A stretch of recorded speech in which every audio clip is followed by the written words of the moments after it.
Hey everybody, Doug here from 2 Plus Stuff, and I was going to sit down and do some hobby, and I thought, hey, why not turn the camera on and hang out with y'all? It's been a while since I did just a hobby hang, and it's mainly just been because I've been busy, so the hobby that I have gotten in, it's been very sporadic. But let me just boot up some music here, and we can hang and chill and chat. And so I actually didn't watch today's the Warhammer, preview thing because it's like Black Library stuff, which I'm interested in. It just wasn't the highest thing on my radar. So let me get this music set up. Hopefully balanced. I'm not blowing eardrums out.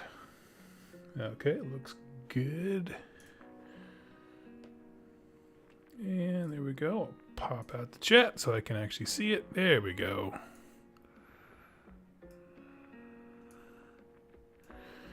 All right, we got Kevin, Brent, and Jack. What's up, friends? What's going on, Doug? Hey, I'm just hanging out. I'll be honest with you. I kind of occurred to me the other day. I was like, man, I so miss having local friends who I wargame with like frequently, like the Rerolling One guys, Jack and Brent and Mark in particular. But I was like, man, I don't know, it's kind of weird, that weird loneliness where you're just like, I just want to hang out with people. So I figured time to get back on the bandwagon when it comes to streaming. And we'll go to the downward cam here. I'm surprised you didn't watch it. You're the lore guy. Kevin, yeah, you're correct. I try to be the lore guy. The thing is, here's the thing. Here's the thing coming at you live via Doug. I got so repulsed yesterday watching the 40K one. Not by Games Workshop. They were fine. But the comment section, I was like, I could use a day off.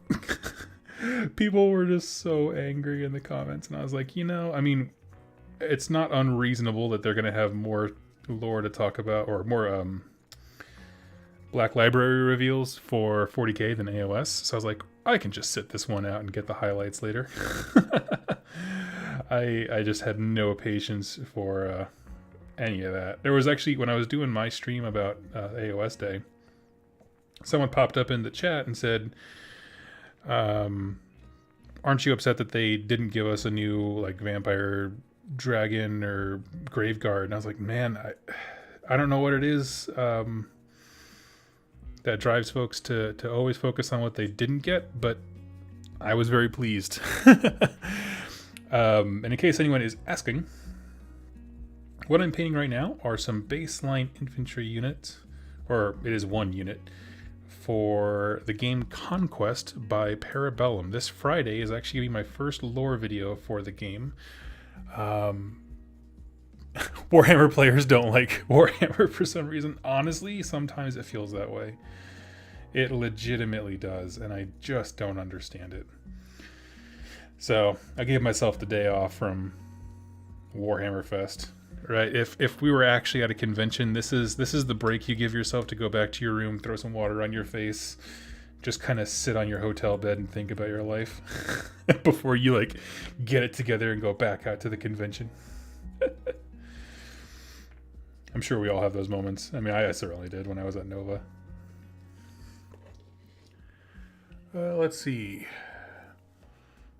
All right, just painting a few kit bashed Astra Militarum soldiers. That's awesome. How are you kit bashing those? And honestly, when it comes to certain 40K armies like Imperial Guard or Astra Militarum, as you're saying, or Tyranids, there's something like individually I don't care necessarily for the models, but when you have a whole army and it's all there painted, there's just something about it that is magic, and I don't know what it is. You know what I mean? It's like the sum is just over the top greater than its parts, but it's so impressive. Like a fully painted Tyranid army where everything looks super gross and nasty is quite possibly one of the coolest things in this industry, right? Like this whole hobby. I feel like I'm talking myself into a Tyranid army, but I promise I'm not. I was bummed about day one of Warhammer Fest. I don't think the showing of a mobile game trailer without a demo or a release date was Warhammer Fest worthy. Games Workshop is guilty of doing that a bunch of times. I mean, how many times have we watched one of their previews and they just give us like the title of a book right? I mean, Broken Realms, they did that for a while. We just sat and stared at the Cursed City art for forever. I don't know. I agree. I don't like, I like previews to have some meat on the bone, where it's like, if you're gonna show me something, right? Show me some gameplay, show me at least, or even just some really cool concept art, so I can kind of see what direction we're going. But Games Workshop is really a big fan of here's a logo we designed, which is like, it's a cool logo, but you got to give me more. It doesn't matter on its own. No one's ever been like, I want to buy Reebok. Why? I don't know. Have you seen their logo? And they're like, no, I mean, they started off making good at some point. Come on, Doug, join the hive mind.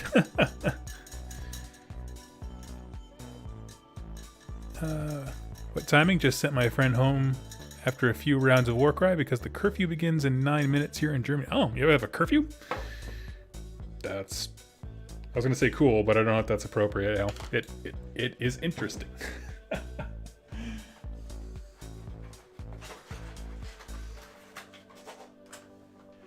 Let's see. I think I want the Swampy Tufts. Thanks, Army Painter. Paint termagants until 1 in the morning. I think I could do a Tyranid army. I'll be honest. I think I would like it. It seems like something that would be my jam. But to me, the most important thing with Tyranids is the color scheme. You have to get that on lock before you start doing anything else. Has anyone actually not gotten a Cursed City? I feel like most people have one and not feel guilty about it. Oh, yes. My email box and news feed and Facebook feed and all just full of people who were disappointed. Plenty of folks didn't get one.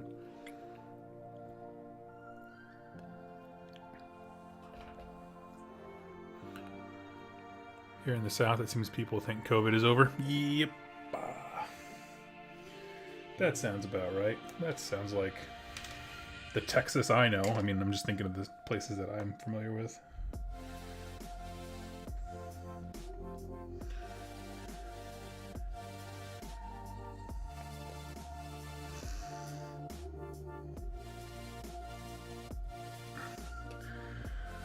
Okay, here we go. I'm just laying down just a little bit of glue to throw some tufts on. I'm not going to put tufts on every single one of them, but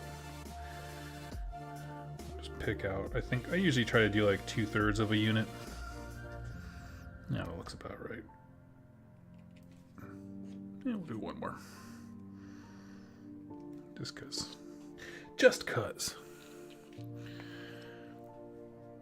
I was surprised that some states in the US still have curfews. I didn't know any did. I mean, honestly, right now I live in Iowa, which was one of the first ones to lift all restrictions. Yeah. It be what it be.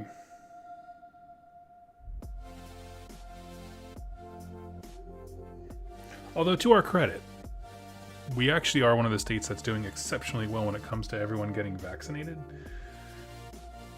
So, I feel like it was a lot of, don't tell me what to do. Oh, there's a vaccine? Cool, I'll take that. You're just like, we ain't dumb, we just don't like being told what to do. It's like, oh, fair enough. Alright, I see that.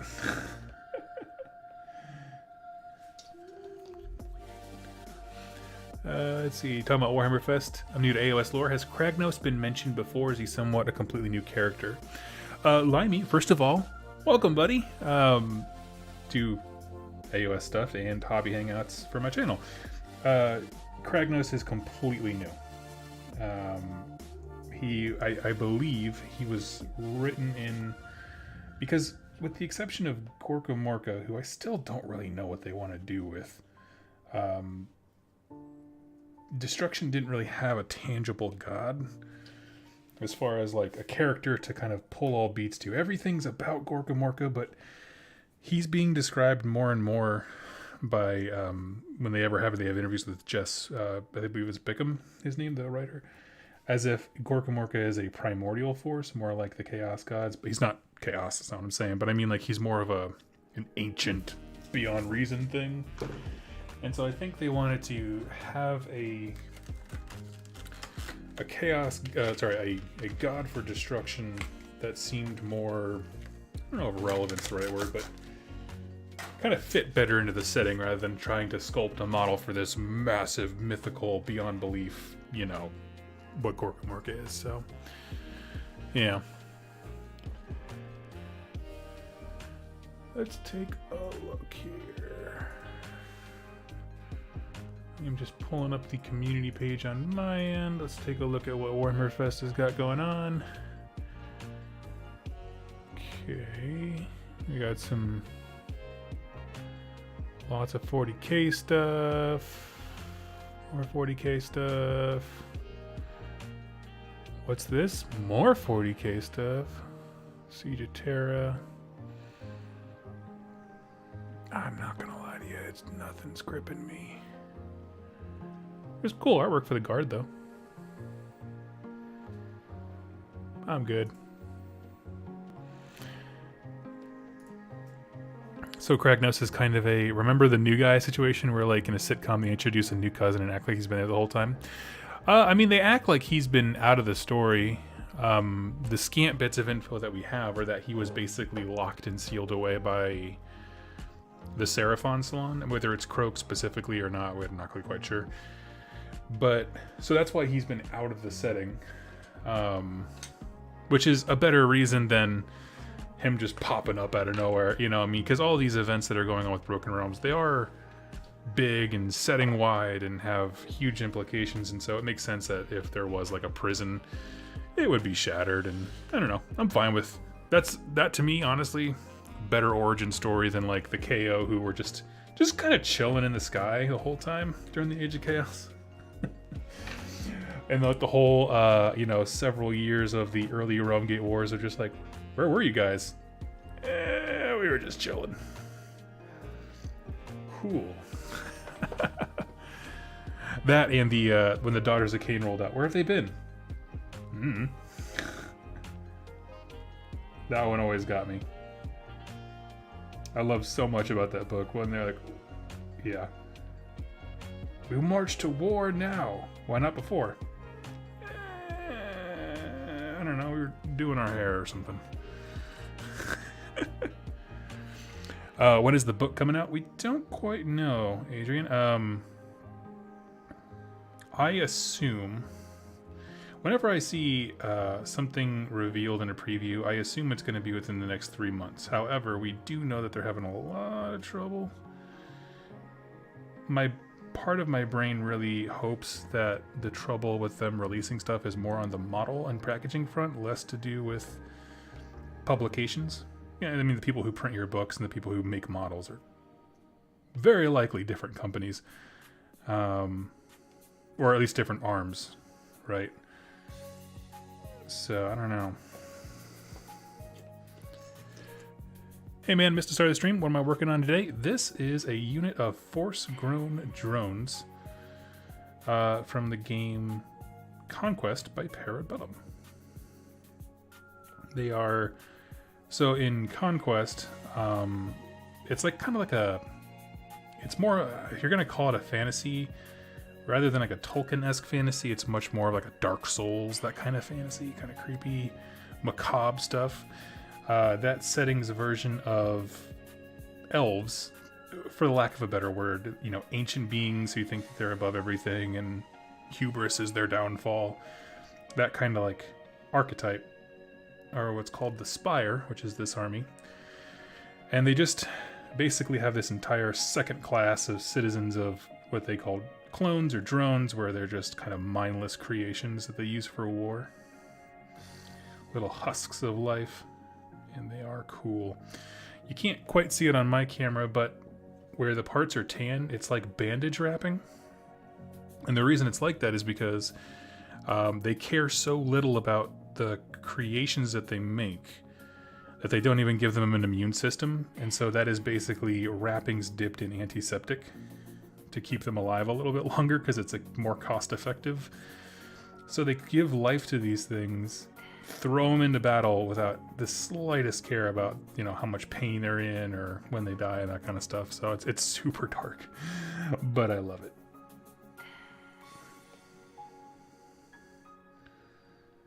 And so I'm just finishing off the rims here. Now, what's cool is they also have a skirmish game version, which you'll use it on the round bases like this, but it is a rank and flank game. I can show you the rank and flank, how it locks in there here in a sec. But yeah, no, I love it. I honestly, first lore video for Conquest goes up on Friday. I could not be more excited. Those guys sound very Namarty-esque dudes. Pretty awesome. Yeah, I mean, they're on it. Yeah, and I loosely call them that settings versions of elves, but they're not too far off. So, like, Biofoot, does Conquest have a magic system? Yes, it does. So let me figure out how to word this. Let me turn the music down in my ear. Sorry. There we go. So, yes, Conquest does have a magic system. For example, where's he at? This is the leader, or the leader you get in the starter set for the Spire. He's called a Pharaohmancer. Basically, imagine if the elves from Age of Sigmar, and I'll just use Age of Sigmar as a reference point because most of you know that's what it's about, this channel largely.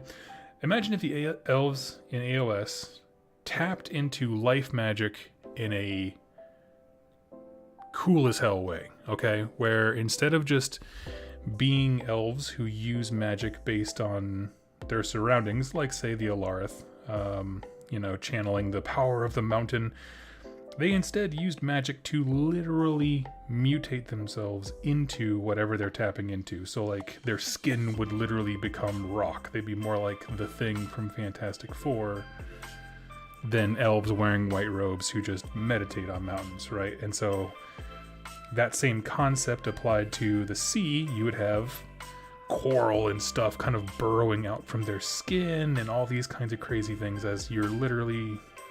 It's called biomancy is their type of magic they use, where they're just literally warping themselves to match their environment.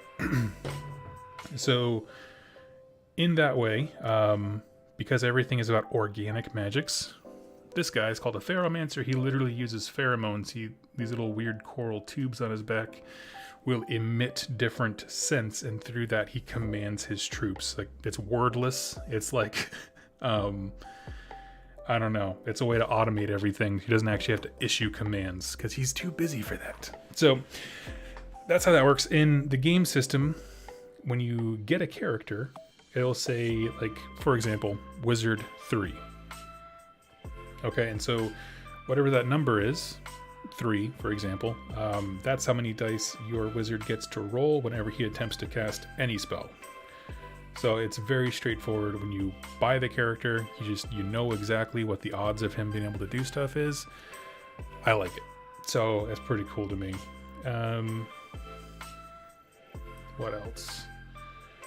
Yeah, I mean, I'll be honest, it's somewhere between a skirmish game and a better version of Fantasy Battles from a mechanic standpoint. Like, I played Fantasy Battles and I found it to be like drinking from a fire hydrant. This is a much more streamlined version. And I think it's really, really cool. So, yeah. Let's see. I'm trying not to miss any comments here.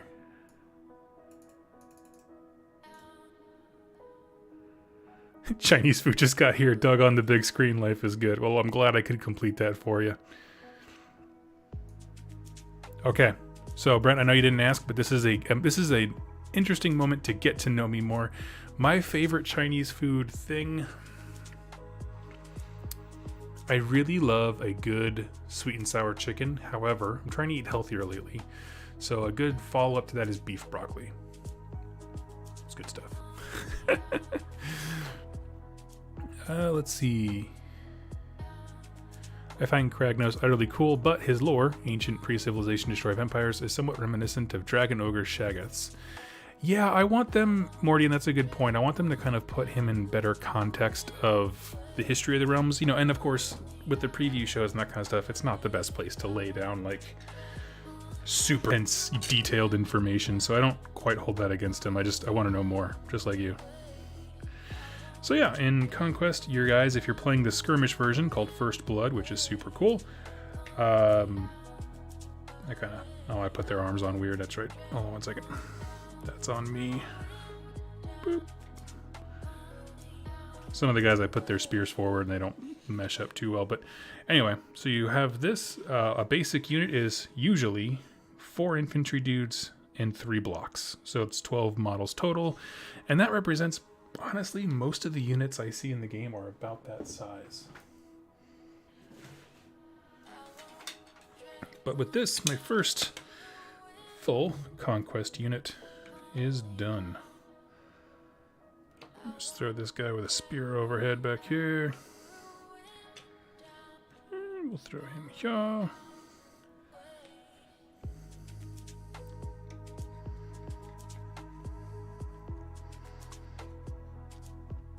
Boom, so pretty.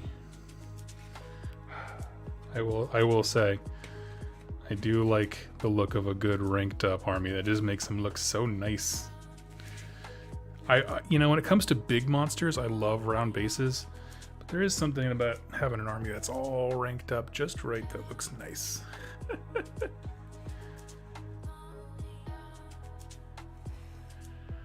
Let's see.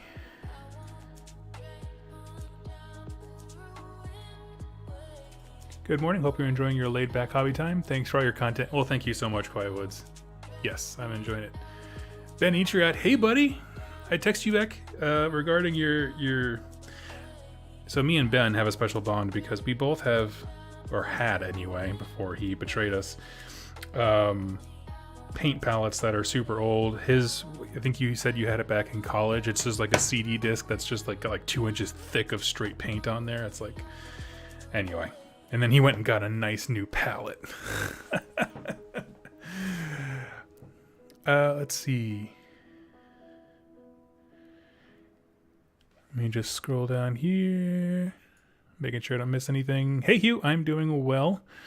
Adrian Kirsch, when are you going to give Marvel Crisis Protocol a shot? I actually have quite a few Marvel Crisis Protocol models done and painted. I'm just waiting for... Locally, we have some Star Wars Legion stuff that's just wrapping up, and then they're going to start doing more Marvel Crisis Protocol. So I'm kind of just waiting, but I have the whole X-Men team painted, as well as a few other bits and bobs for Spider-Man. So I like it. I think it's one of the coolest games out there. The only thing that's a hard sticking point for that game is the dollar point for the miniatures. Like how many miniatures you get per dollar. But that's not my problem. So, in addition to the super crappy bioengineered drones like these guys, the Spire also make big ol' abominations. These would be the equivalent of like rat ogres or something in Skaven. And basically what they do is they take one of those little guys, dunk them in a vat full of basically muscle enhancing stuff, pretty much drown him in it, turn him into Bane, and then just unleash them. And I was actually I was reading the lore behind all of these units last night. Painting with the wife on a staycation. Spezia, I'm so happy that you said you're painting with your wife. Doesn't that feel good? Congratulations. For those who don't know, Spezia just got married recently, so buddy, congratulations, yay! Let's see.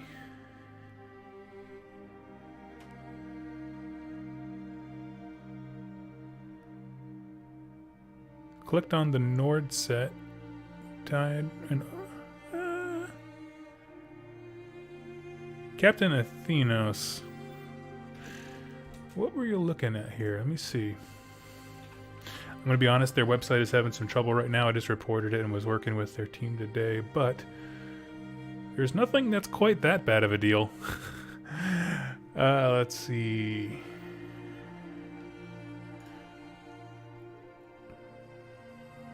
give me just a moment. So, okay, here's the Nord stuff. I am looking for... Oh, Captain Athenos, did you click on the Wave 2 Nord starter set?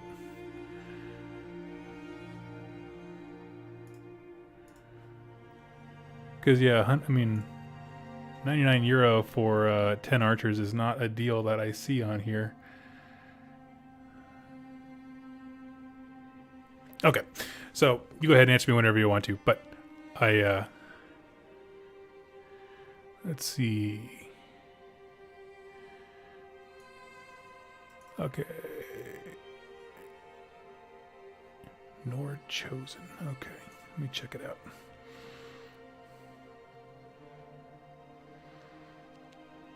Nope. That definitely brought me to the wrong page.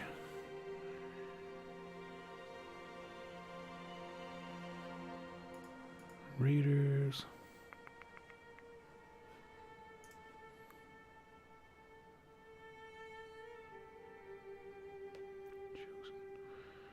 Oh, sorry I went quiet. I'm just trying to look up and see what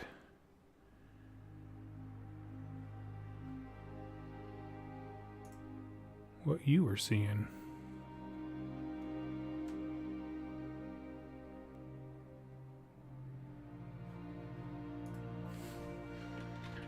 Chosen. Huh. You know, I'm seeing it now because I didn't realize it just went on pre-order. Huh.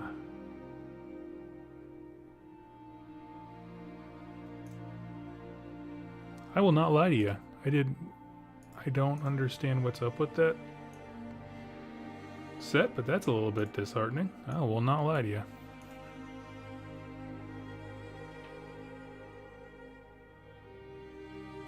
Well, I mean, honestly,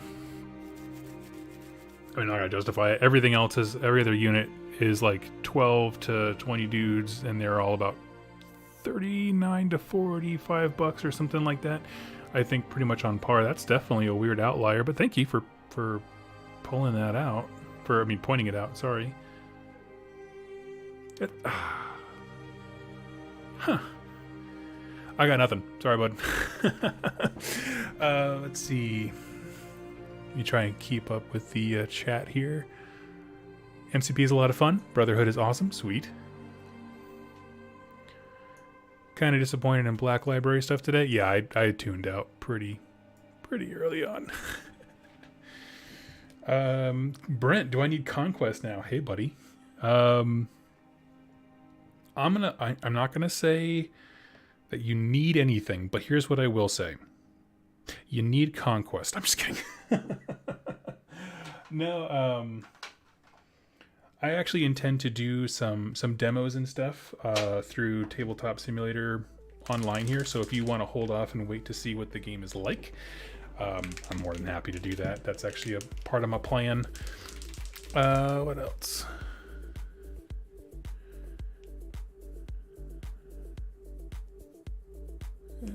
Who's getting some Gaunt's Ghosts? I never read the series. It doesn't appeal to me, but I mean, yeah.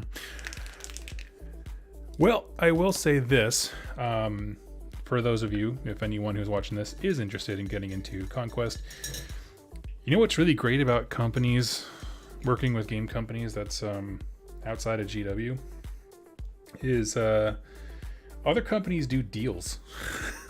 Like discounts and stuff, you know, like other businesses in 2021. So for example, like on Conquest, they have this cool thing where if you buy the 2-player starter set, you get to pick from a list of additional units. So it would be the equivalent of, for AOS, if you bought the 2-player starter set and you could choose from a list of additional Stormcast or Nighthaunt boxes, like full sets, not like it's just a bolt-on thing. And they offer that just to help people kind of get into the game a little bit faster and build up a reasonable force. Which I mean, I just like that as sort of a marketing strategy. So they do that. What else do they do?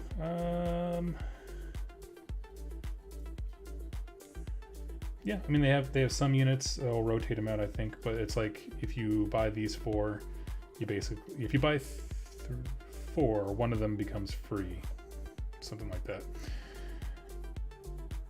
But yeah, they've been super cool for that reason, if nothing else.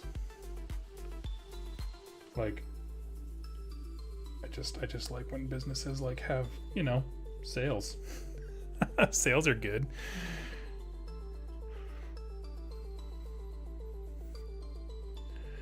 Let's see. I miss your Infinity videos. I don't. I'm sorry. It was such a hard setting to keep up with because they released lore in like a billion different places, and I reached out to them. So I was talking with Corvus Belli for a while. You know, they sent me like was it Operation? Can't remember the name of it. One of their 2-player intro sets, the one with O12, and I enjoyed it. But then like there was like a series of like 4 different online talks and previews where all the information for like the actual lore behind the units was, and I was like, I can't keep up with this.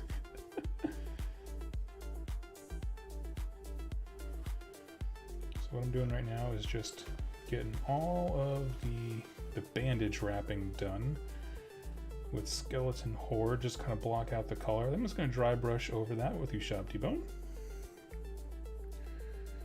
And then for them, I'm going to build the blue on the other places here. Adrian, what have you heard about AOS 3.0? It has me scared to pull the trigger. We can talk about that. So just to preface, I don't talk rumors much on this channel, especially in any, you know, official video. This is more of a casual chat, but mainly because, if I'm honest, people just overreact. The rumors that we've heard so far are that the battalions in books are going away to be replaced with something a bit more uniform. So what that looks like, we have no idea. Don't let anyone tell you that they know. So that's one rumor. Another one is no command points as we know them.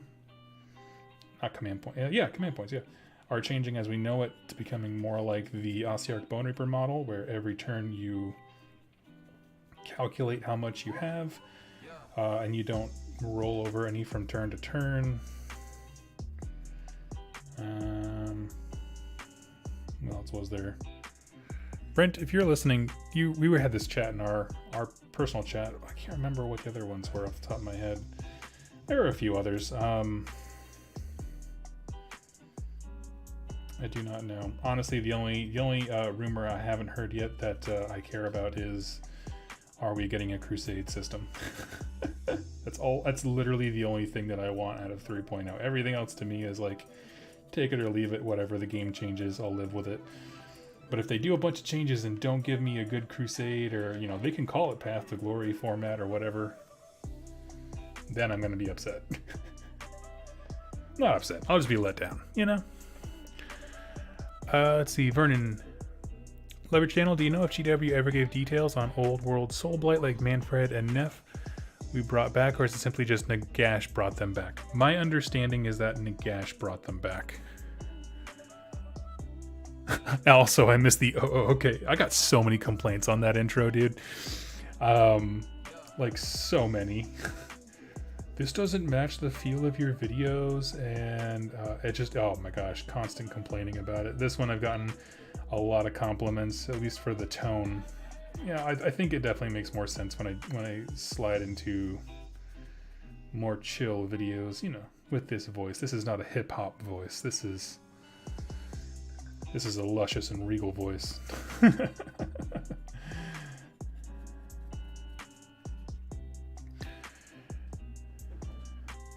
Let's see. There's table size rumor. Oh, yep.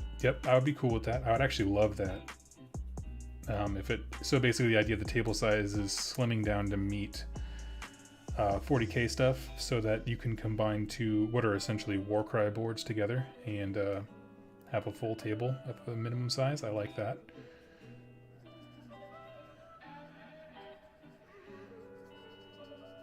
Oh yeah, there was this idea of units being able to react to a charge. That was another big one. So like in Kill Team, which is the not skirmish version of 40k, when someone declares a charge on you, you can do a few things. You can try and take a crack shot at them with a severely reduced aim, or you can actually move backwards. You can actually try to get out of their charge range, which would leave them open and vulnerable, but that has its own consequences later. And so that's when people have been talking about quite a bit as well. Spetsy, question: how does the level up stuff anchor to the table? Would it be really useful for D&D? Not have to set up a big Warhammer table. So how does it anchor? Basically on the bottom there are so it stands on metal legs, but the legs that they stand on are these like rubber tip non-slip things. So like, you know, in my little ad preview that I put together, I set up and took down maybe like 3 different games worth of table stuff for Warcry, and it never moved, never shifted, and I just had it straight on the wooden table like there's nothing else. So I didn't have a problem with anything moving, slipping, and sliding, but yeah.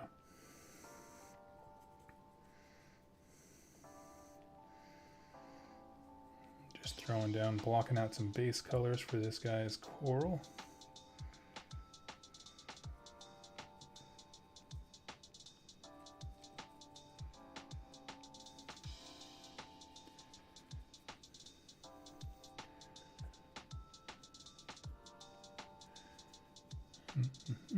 Nice thing about contrast paints is it's always so easy to paint over, so you can be really sloppy with your base color as you're kind of blocking stuff out and getting an eye for where you want colors to be, and then you can go right back over it. It's super nice.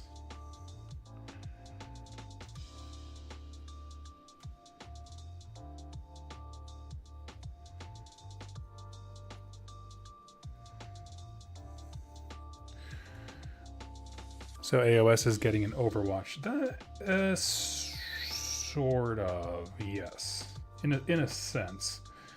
Oh, I guess Overwatch has changed quite a bit in 40k anyway from when I started playing. So yeah, I guess if we're talking about the way it is now in 40k, for a split second I forgot that they did in the last edition they turned it into that kind of like reaction command ability type thing.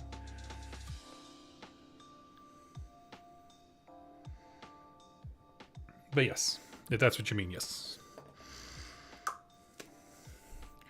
Question: can you show a size comparison of the Brute to a more generic minis, like something Warcry sized? Oh yeah, sure. Give me one sec here. Let me just back away.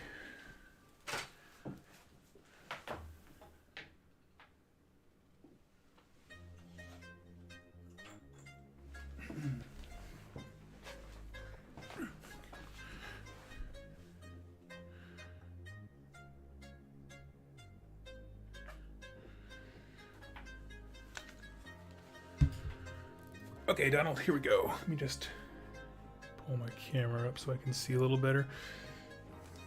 I'll move this so the colors pop a little easier. So here is a basic Warcry model, and I'll lean him there so you can see size comparison with the grid here on the map. And we'll do a Brute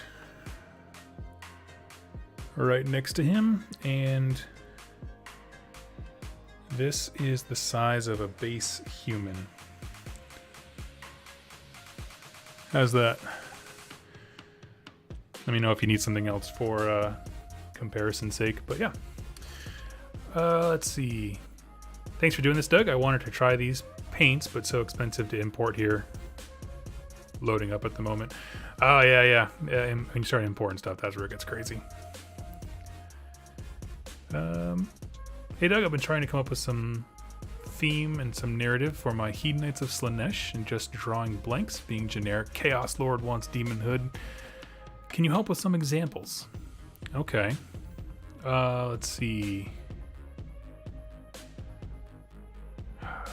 Hold on here. I'm just trying to think of a example. So I saw later on that you said you wanted to be pretenders. So the idea behind pretenders is that they are basically asserting themselves as the new king of, excess, right? That kind of thing. They're trying to take Slaaneash's place, or at least pretend to be the avatar of it. So one thing you could go, rather than just pursuing demonhood, you could... Okay, hold on. I'm trying to wrap my brain around here. I have a thought, but it's like a headache with pictures. So for pretenders, what I would probably do is sort of go the route of... What's his name? What's the main villain from 300? It's a historical guy. Why can't I think of his name? Somebody in the chat's going to throw it out there. I'm going to feel like a moron. The bad guy from 300, where he basically says that he is the avatar of a god. So you could go the route of a Slaanesh warband who doesn't actually recognize Slaanesh by name, but it's that same idea, because there's lots of Chaos warbands that don't know, like, Nurgle, but they call him, like, the Plague Father, right? You could do that and have this guy be like, I am the avatar of whatever our debaucherous god is. And so in this way, he's pretending to be a god. Xerxes, thank you, everybody. I was like, Nebuchadnezzar. I'm like, no, that's a king in the ship from Matrix, you moron. I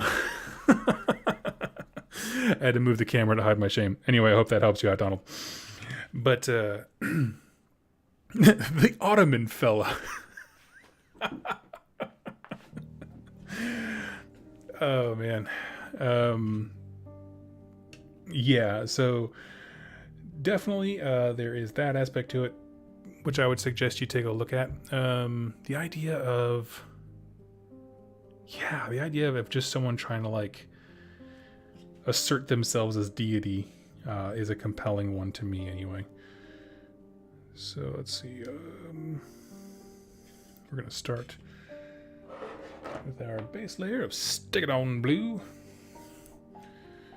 The whole chat was on that. Yeah, they were.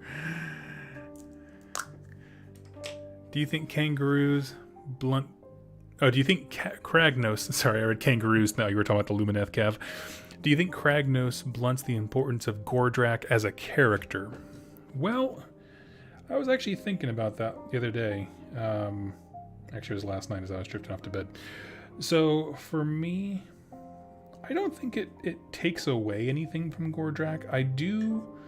I would be extremely disappointed if they never... Like, if there was no interplay between them. You know what I mean?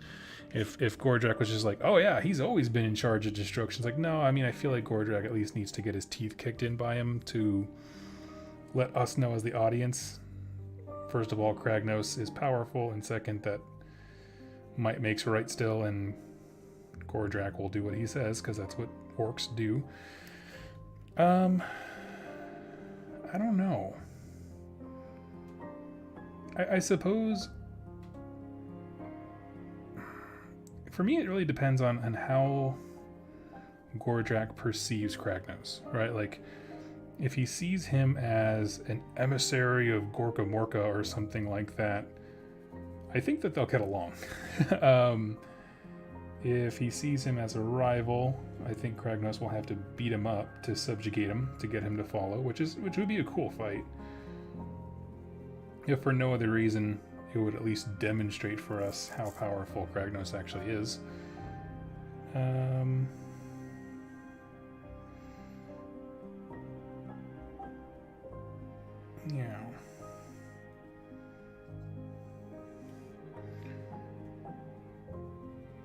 But no, I don't think so. I mean, we know that there's going to be a big fight in Excelsius, so part of me, my brain just actively hopes that Kragnos wakes up, sees what Gordrak is already on his way to do, and is like, cool, bruh, I'll follow along.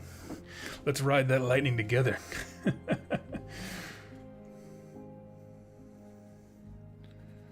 We were having that chat, me and the Rerolling One guys, someone was like, oh, is he going to come and just take over Gordrak's show? And I was like, I don't think he's going to take over so much as It's kind of like the pottery scene in the movie Ghost with Patrick Swayze. Gordrak's out there trying to destroy the Stormcast, and then Kragnos just comes up behind him. It's like, here, let me show you how. And they just do it together. Anyway, that gets into some interesting fanfic that we don't need to touch on. Speaking of Slaanesh Pretenders, hey. But they did say, yeah, quick question, not sure if you know offhand, but would a Nurgle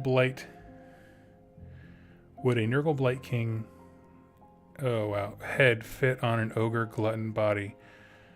It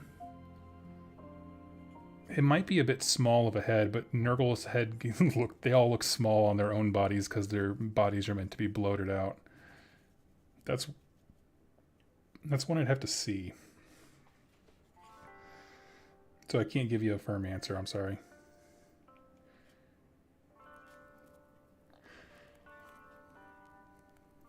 We really went to Ghost on that. Yep. I bring up Patrick Swayze whenever I get the opportunity.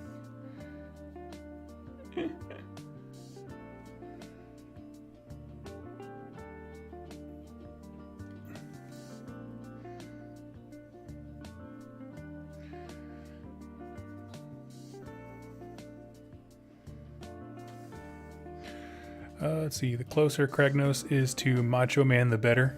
Doug just made it so you can't change my mind. Oh, yeah.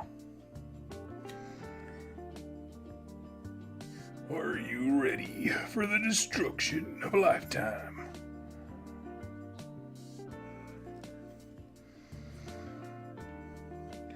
We're gonna crack these Stormcast open like an empty beer can. Whoa. Strong words, Kragnos. Strong words.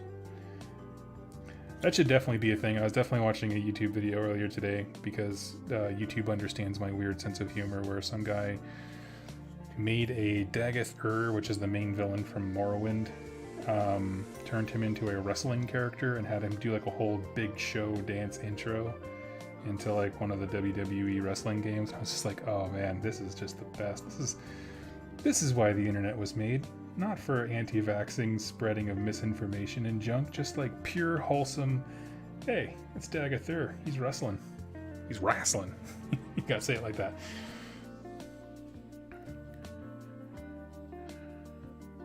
Let's see. Gordrak was a bit lonely as the sole champion of destruction. I agree. I think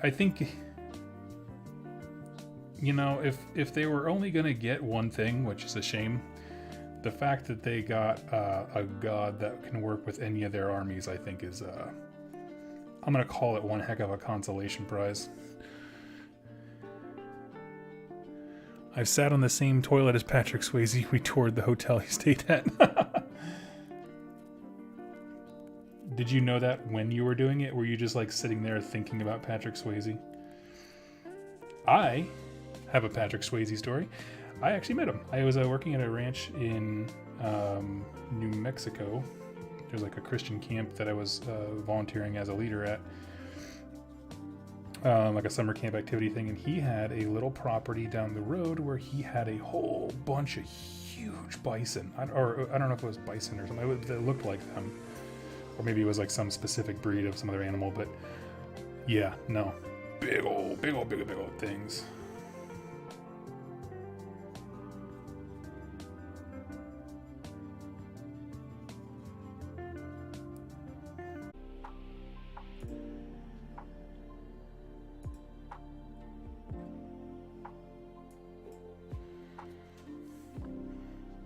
Huh.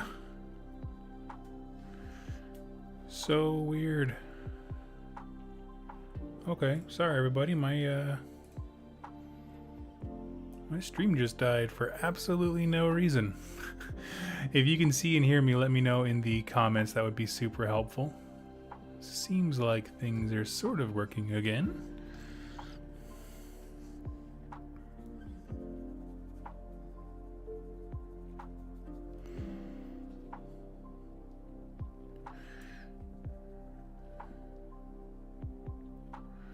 Okay, so we're back on this here.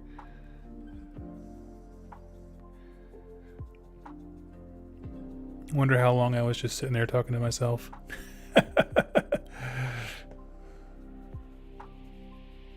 Hey, it's back. Yeah, I don't know why it shut down. My broadcasting stuff just like quit. I had to restart that, but the actual stream never stopped. It was weird. I can hear you. Cool. Thank you.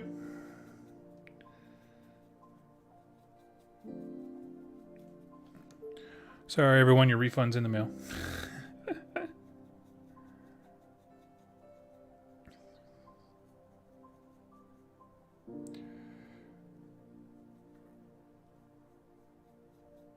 Okay.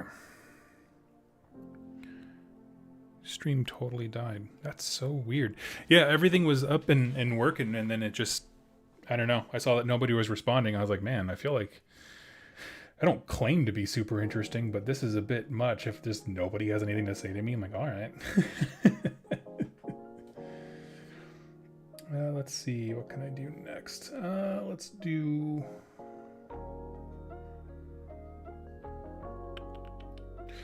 Okay. I'm not sure. Here's a question for everybody. This dude, this brute. So you can see the colors that I'm working with. I want them to end up I'm going to lighten up the blue, and they're going to end up looking like this with Sotek green and stuff. Here's my question for you. What color should I make his top knot and this back banner? I do not know what to do. I'm thinking something dark, maybe like a really corn red almost, or something like that. I have white as the pop color, like all their tabards are going to be white. So I know that much. But yeah. Here I thought it was my phone. Oh no, I'm so sorry. No, it's me apparently.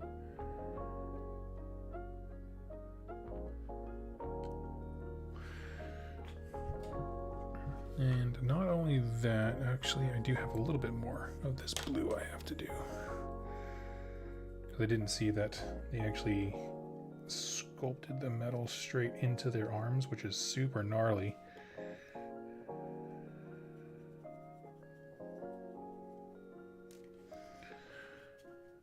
Back banner, like a really dark brown dried blood. Ooh. I like it. I like going with the dark, keeping up that nasty fantasy look.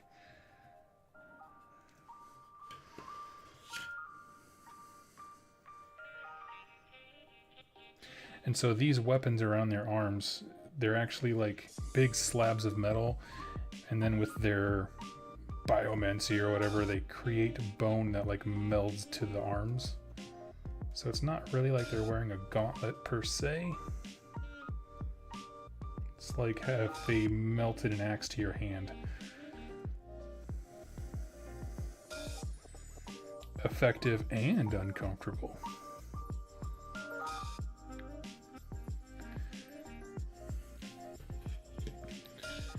Hair, I do a silver gray, almost like Old Man Hand.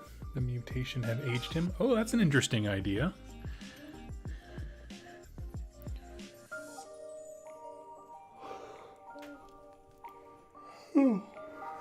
Sorry, I just woke up from a little siesta.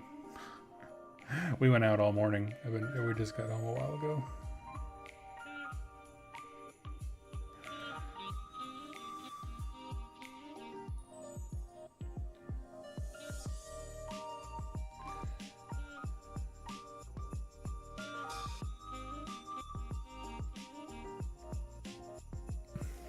All right.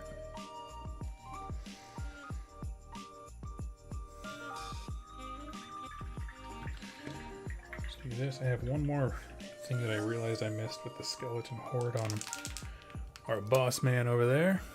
So let me just pick that out right quick.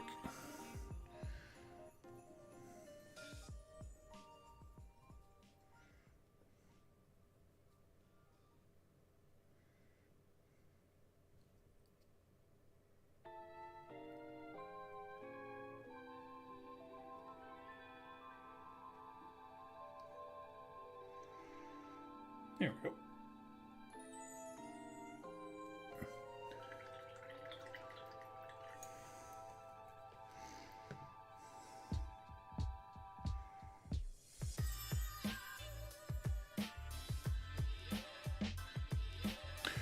Let's see. For better or for worse, those axes look like one-hand Klingon blades, and I can't unsee it.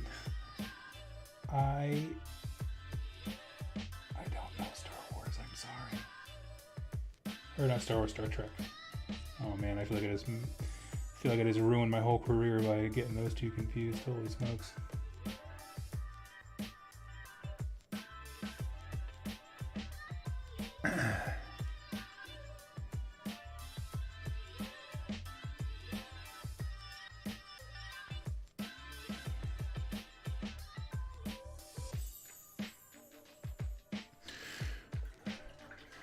Alright.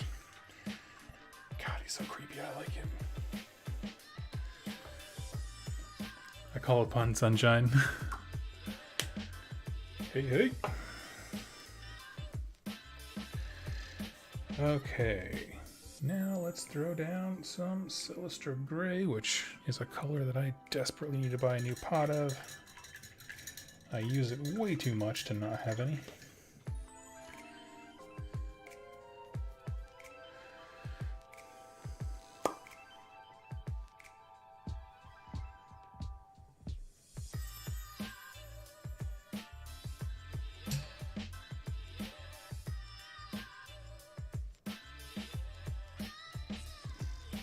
Luckily, I don't need a ton.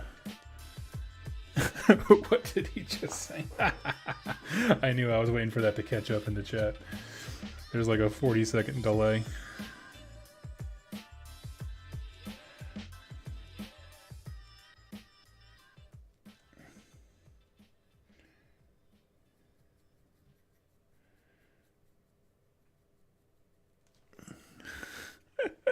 Hey, what's up, Rocco?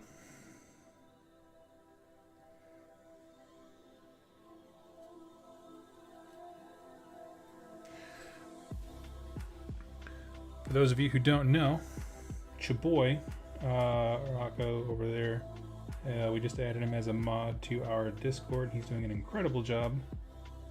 And by that I mean he's doing things as opposed to me and the knuckleheads from Rerolling Ones, who honestly I just couldn't keep up. There's so much going on.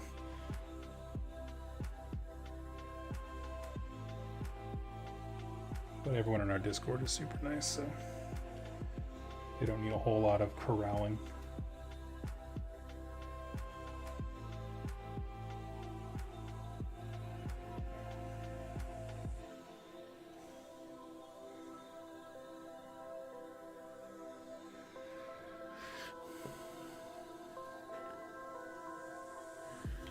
Okay, question.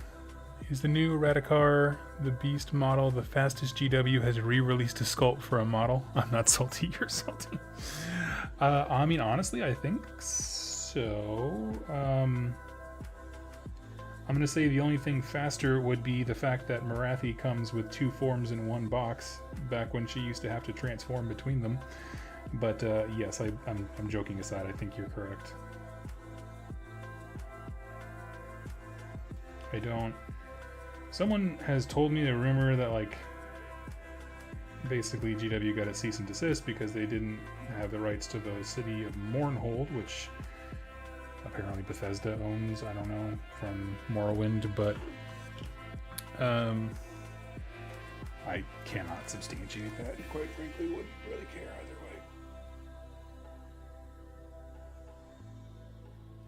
And that's why Cursed City went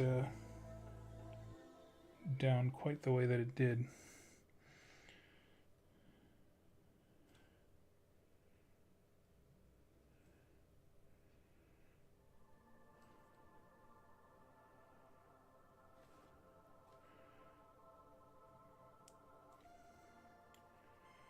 So right now I'm just kind of carefully filling out the parts of this dude's lantern. I want to have like a really dirty yellow kind of glow on this thing to kind of add to the creepy factor.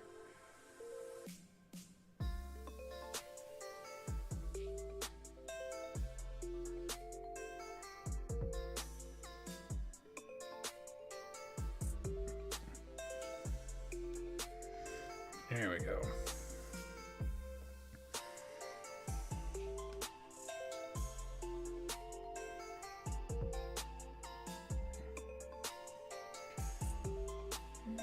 Picking out his little orbs and vials he's got around his belt.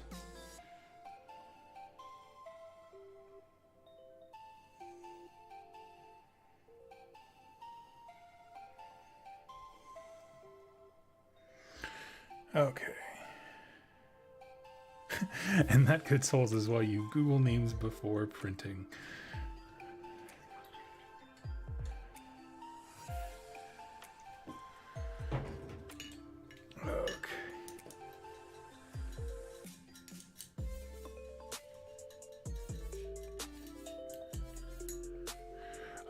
Let's see. Am I excited for the new Bone Splitters Warband? Yeah, I still want to get into Underworld. It seems like locally there's a lot more interest in that than, say, like Warcry or AOS even. I am hoping, so we have a huge 40k crowd here, and so, you know, over the weekend I was really thinking like maybe I should, you know, dip back in and get a 40k army.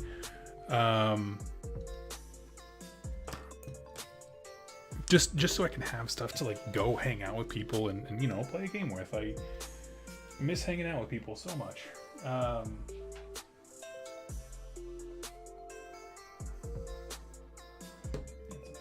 paint, I don't want that.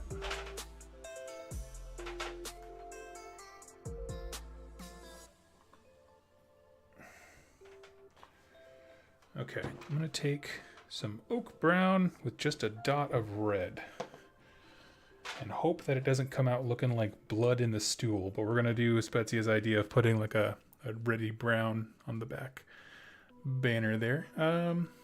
Getting universal card packs, so going forward it looks like these days needing all the models for the season cards are over. I know, I'm so excited. That is just, for all the crap I give them about how they run other games, like how they don't really support Warcry all that much. That idea was just like, hey, we listened and good idea, people.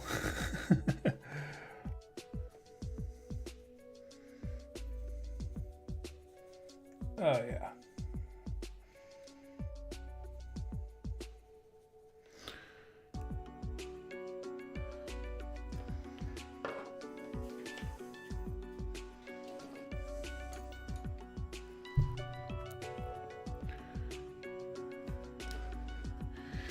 I'm surprised they even needed to Google Mournhold, man. There's all those nerds in one building. Somebody had to have been an Elder Scrolls fan. They're like, man, why is Eddie walking around saying City of Light, City of Magic over and over again to himself?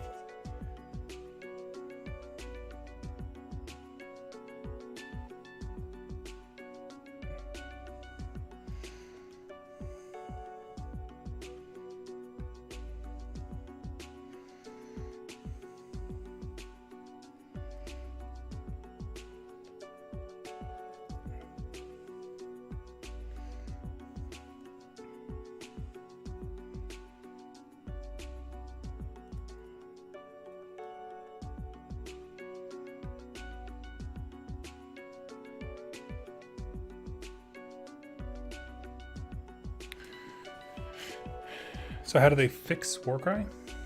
I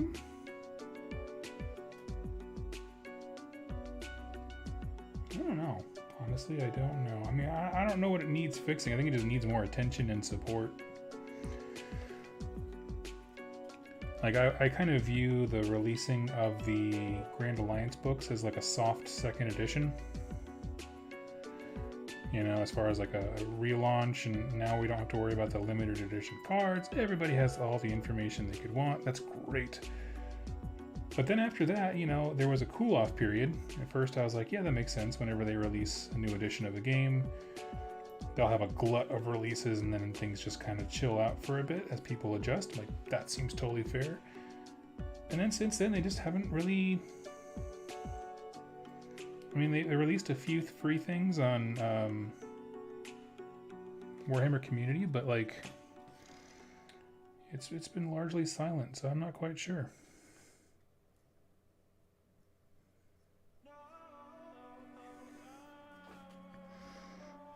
I like that, Spezia. Good choice with the colors, my friend.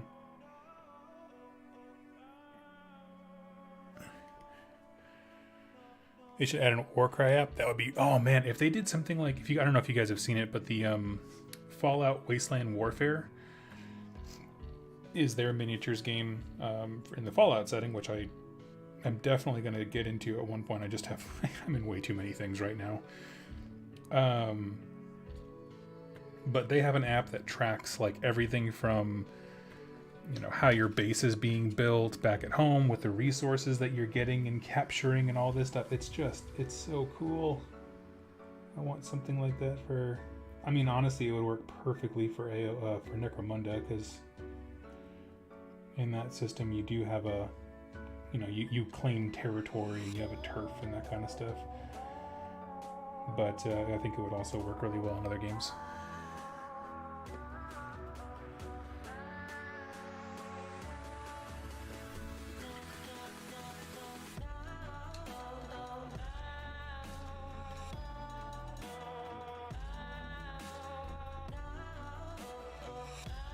So when do we get a box set all about the factions who eat their enemy? Skaven. Oh, you mean like just different people who are all cannibals? Yeah, I don't know. That sounds rad to me though. I'm down for it.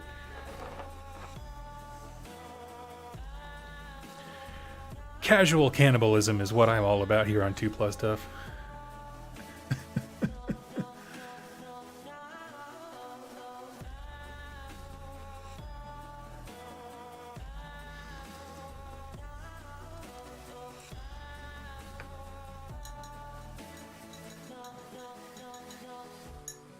I bought what I thought was Zarbag's Gits. The minis were all cut out. What? Oh man, that's such a disappointment. I'm sorry. That sucks to have happen.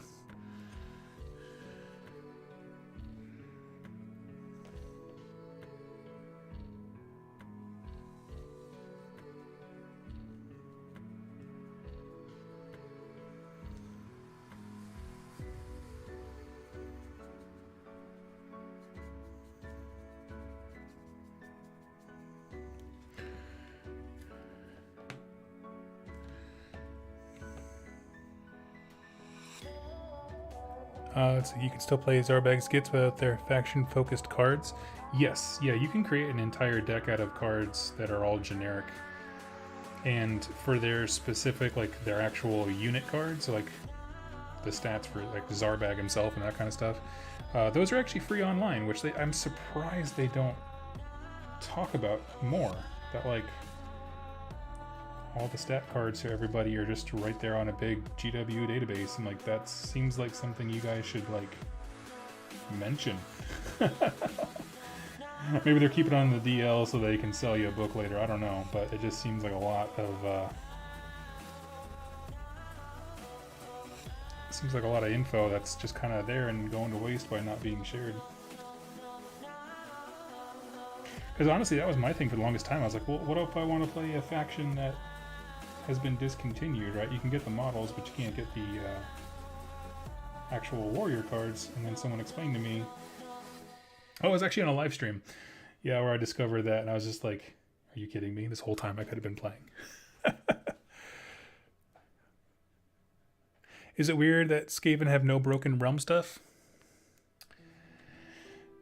It's a little weird, I won't lie. I mean, if you go watch some of my older videos, any Skaven stuff that I put out before their actual battle tome dropped, it floors me. Like, Skaven, to me, are one of the most unique intellectual properties that Games Workshop has. Right? Like, there's a lot of stuff that's Tolkien-y, even still, or at least inspired by it from a model perspective. But Skaven have just been unique, and it has always floored me how little they do with that. You know, they don't lean into the unique thing. I'm just like, man, you got a whole group of people who talk in the most annoying manner at conventions because they want to act like Skaven. That's a dedicated fan base. They're excited. They're nerdy. Go for gold, man. Lean in. Skaven should be like your premier product up there with like Stormcast. From a business decision, I feel like that just, it doesn't make any sense, but you know, who am I?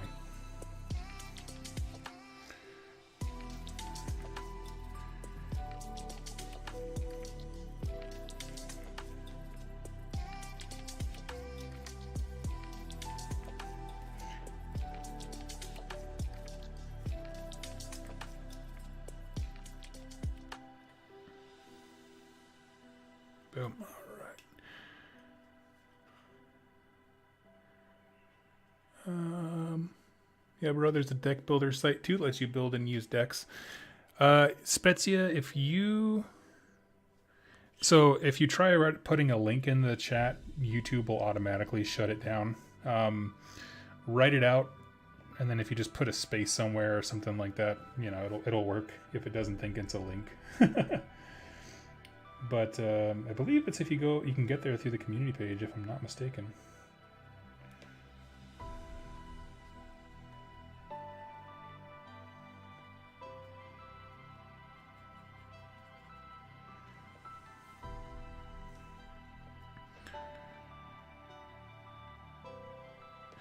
You've made some great memes on this Skaven subject.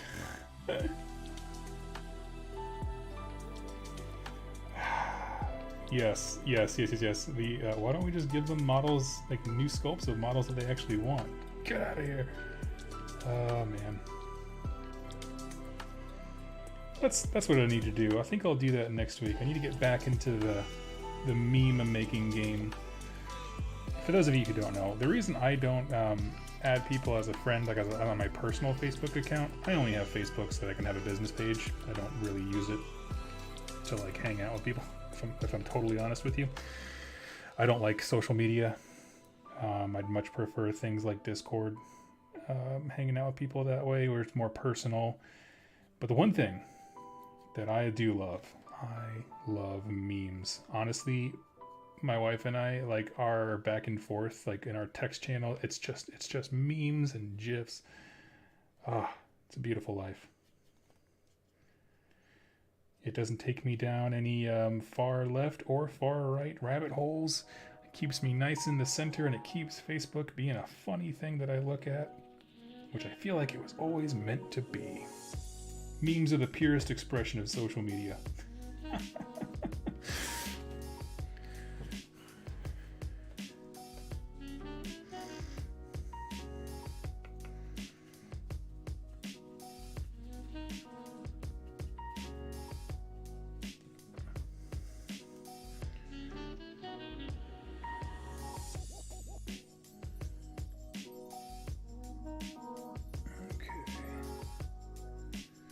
We're getting there.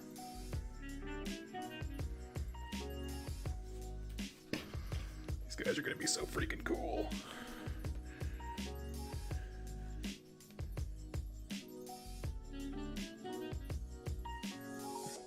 I'm trying to think of what warband for Underworlds, like, once we start playing in person again, which locally should be pretty soon here, with the exception of a few of our local gaming group have small children, and they're still being extra cautious for them because little kids can't get immunized yet.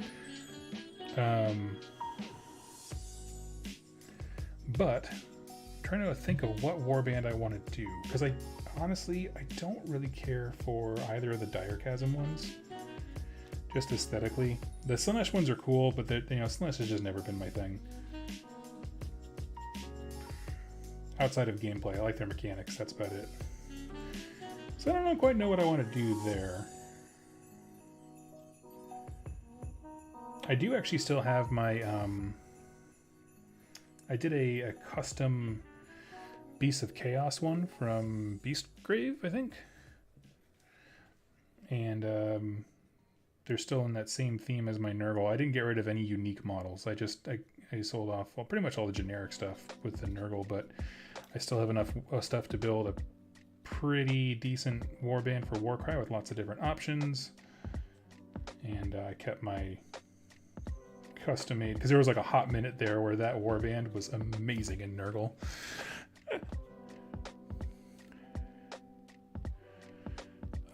Question, let's see.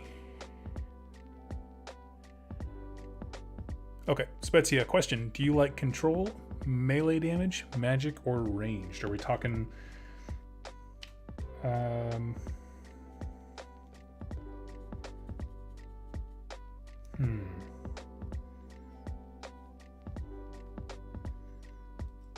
That's a tough one. My gut says melee.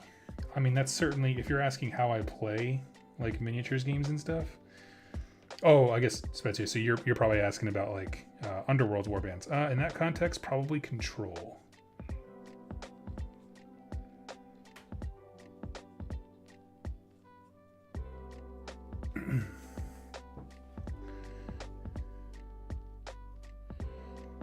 My brain, I was like, I forgot I had put that question out there, and I was like, what is he talking about? Like, I don't know. I don't play Magic the Gathering. That's mostly when I hear Control, I think about controlled decks. I got very confused for a hot second.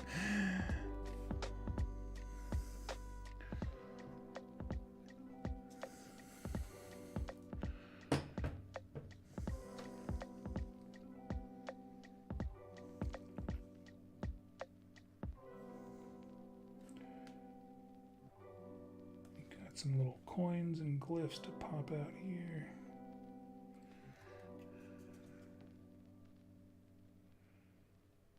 Yeah, I mean, one faction that I did pretty well with when Underworlds first dropped actually was the Fire Slayers. Not because they were particularly good, but because I was like, oh, these guys just want to go and set an objective? Okay, I can build my whole world around that specific goal. It would just help to kind of have like, you know, this is my game plan kind of a thing.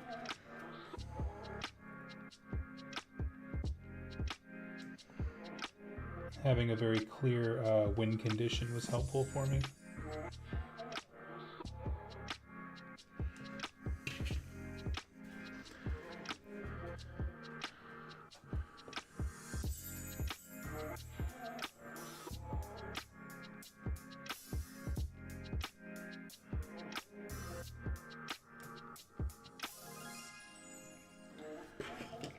Let's see.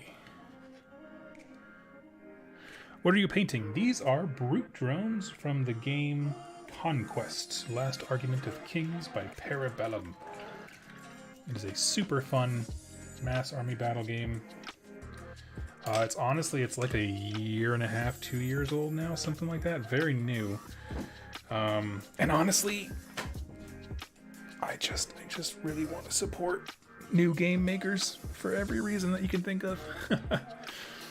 Okay, on control, Thundrix is great for zone control. Briar Queen is best for capture control. Can you explain the difference between zone control and capture control? I'm a bit confused on that. But I can see Mollog being a smash face one. I've heard about that. 100 Kingdoms shall be victorious. Bro, you've chosen the wrong side. I don't know, man. We just have to outlast you. Now, I do want my guys to have a vaguely, like, nautical theme. Just at this... Oh, hold on. It's that terrible song where she just starts wailing randomly. I don't understand that at all. But, so I am going to kind of build up some pink and purple into these kind of coral-like growths on their back.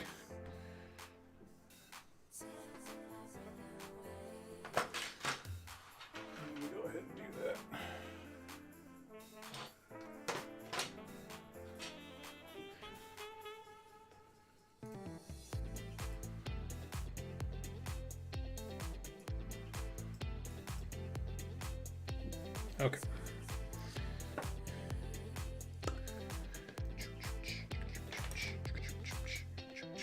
Okay, we have...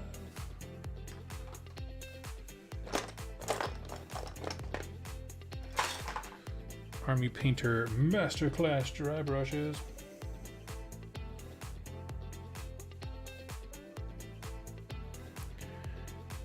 Fish people. Sort of fish, I guess, elves, sort of.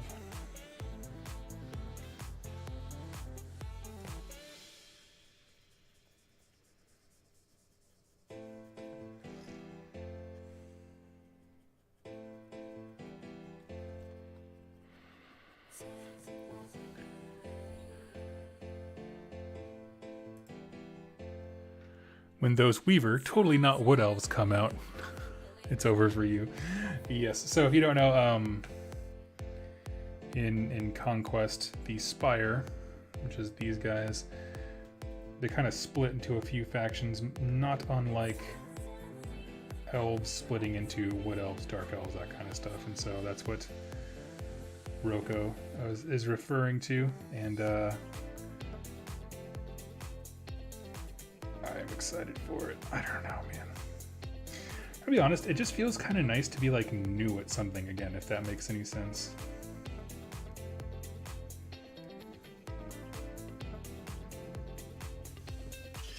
I don't always get the opportunity anymore to like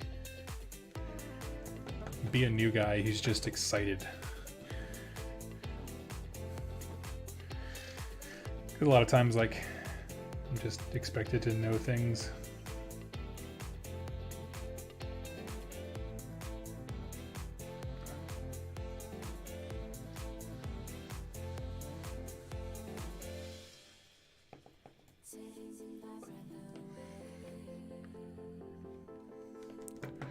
Okay, zone control is control by ability, encased Hendrix power, but not actually holding objectives. Okay, so you're like projecting threat to an area to establish your control. I totally get that. You can't move this because I'll kill you. Capture control, you can't move there because I'm literally on it. I think, yeah, in terms, if we're talking about either of those two, I'd probably go with capture control, sorry. If we're going by those definitions. Thank you for explaining that. Honestly, the lingo that is sometimes used in wargames, like I have been made to feel very stupid by other content creators who use like military type terms that I don't know it, and they're just like, what do you mean you don't know this? Like, so for example, one was kiting, which I had to learn, you know, as everyone does at some point, what kiting means, where it's just you have a unit that can shoot and they'll just kind of pull you around like a kite. But if that's not explained to you, it's like, I don't know. Don't bring kites into this.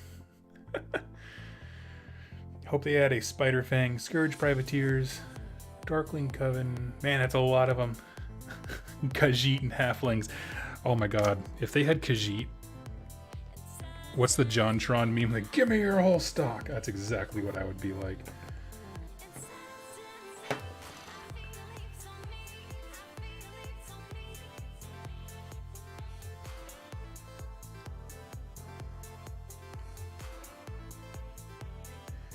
Now the color popping might seem a bit garish right now, but the blue, I'm going to brighten it up later so it won't look quite as stark.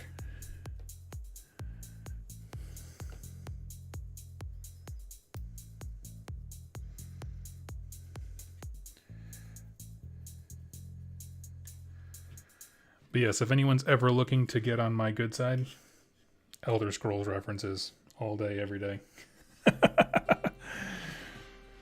The Briar Queen is an S tier warband. Being able to move 5 of your 7 in one move is incredibly strong. With support, it's a blob of death, capturing everything it swings. Nice.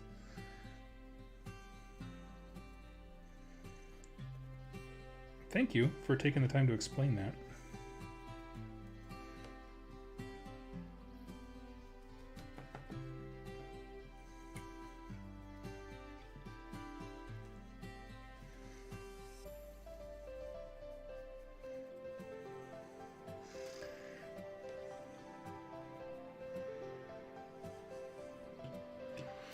Do I play Elder Scrolls Online? Not yet. I was actually looking at it just the other day with the inclination of jumping in. I have not had a computer that I thought could run it well for quite some time. So like that's the main reason why I haven't before. But I was actually just looking at it the other day, and can you tell me, is it fun? Is it entertaining? What kind of game is it? Because like I see a whole bunch of what do you call it? Screenshots from it, like not screenshots, but just like art and that kind of stuff pulled together, but not a whole lot of like info about how the game plays.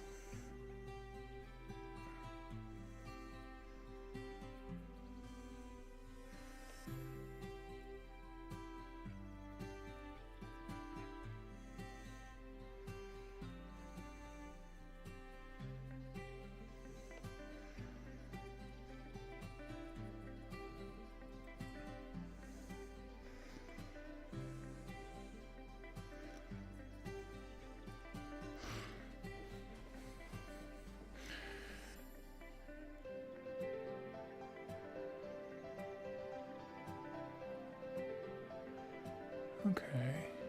GW selling Khajiit. We have plastic crack if you have coin. Exactly. We have everything you've ever wanted if you have coin. Well, it just sounds like the rest of the world.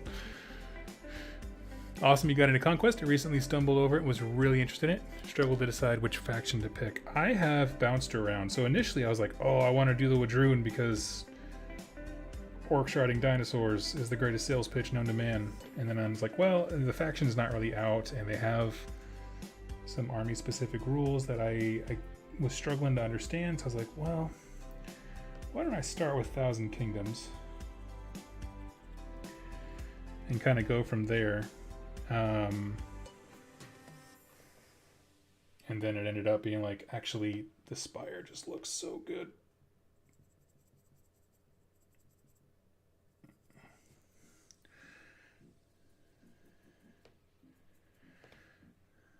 There we go. I like that. Got the coral kind of coming out of his back. I'm digging it. Okay.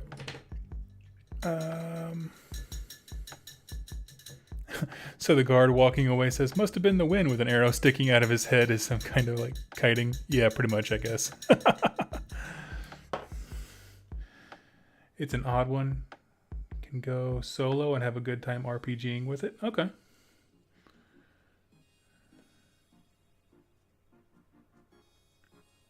So I guess it's an MMO. Okay. If you had to compare it in terms of like how it plays to like World of Warcraft, or what are some other MMOs that I know? I mean, Guild Wars, but that's not terribly different. Is that the kind of game that it is?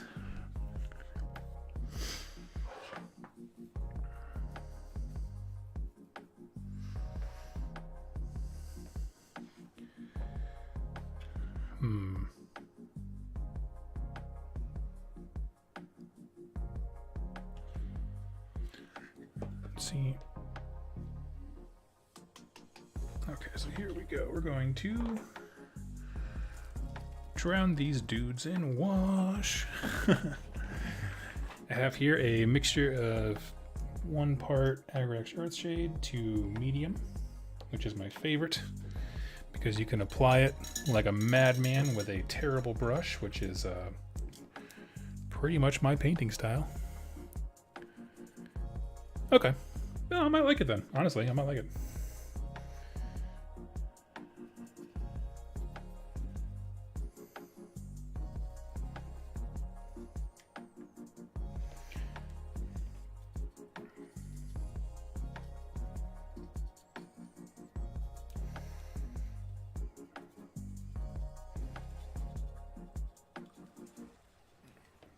I will definitely check it out. Does it have a monthly like subscription cost, or is it a one-stop buy and then you buy expansions?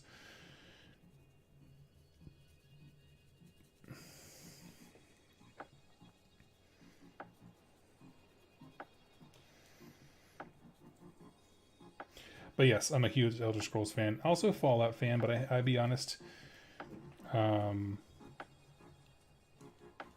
it's not that I'm falling out of love with Fallout. I feel like the series kind of just froze in place. It kind of stagnated just a smidge.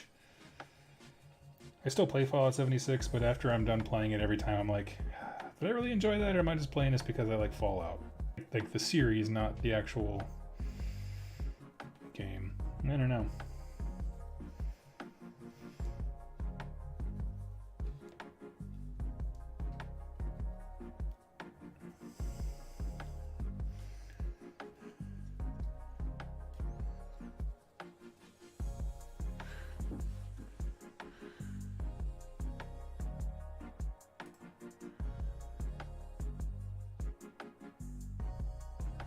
I think the free version might be a bit painful.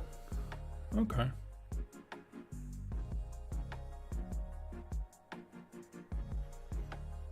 It's similar to... Okay. Cool. Right on. Right on, right on. Hey, Corey, I hadn't seen you in a while, man. It has been a hot minute. I am painting up some brute drones from the game Conquest by Parabellum.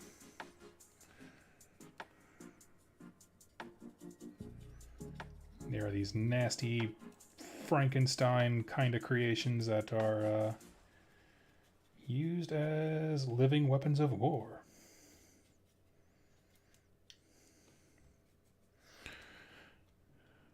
Oh, let's see.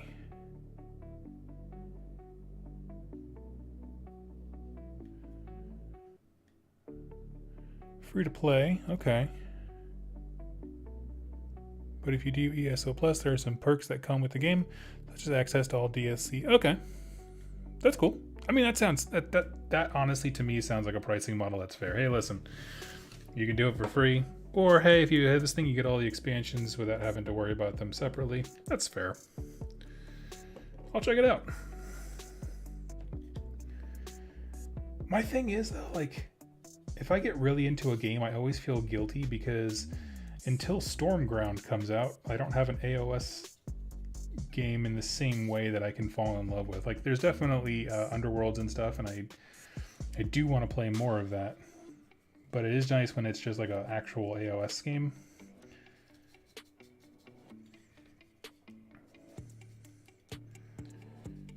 But I can't talk about Stormground. First rule of Stormground, you don't talk about Stormground.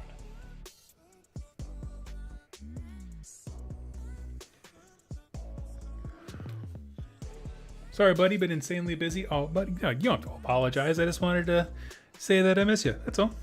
So, like, you always come in with good comments and stuff. Just thinking about you. That's all. Didn't mean to make you feel guilty. Life gets in the way. I completely understand.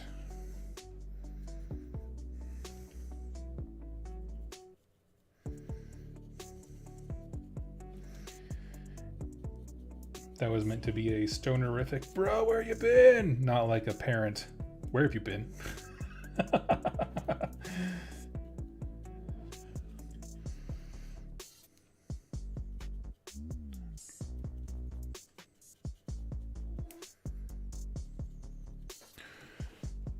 Stormground is 22 days away, and I could not be more excited.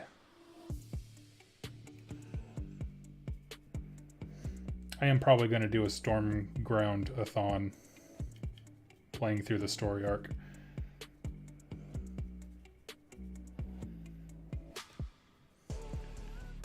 And I will likely stream that so everybody can make their purchasing decisions.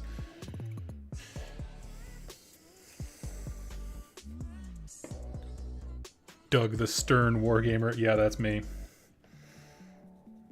Not the honest one, that name's taken.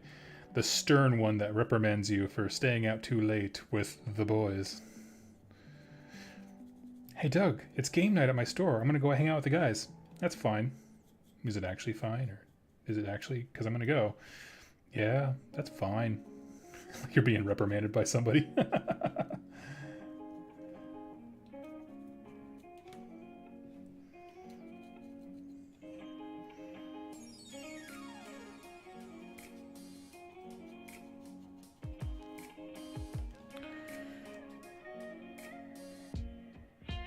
Haven't played anything except Necromunda, the video game. It's my guilty pleasure.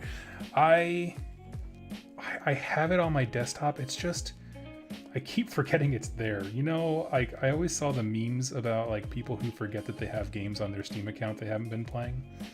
You know, it's like I have no games, and their Steam library is just like bursting at the seams.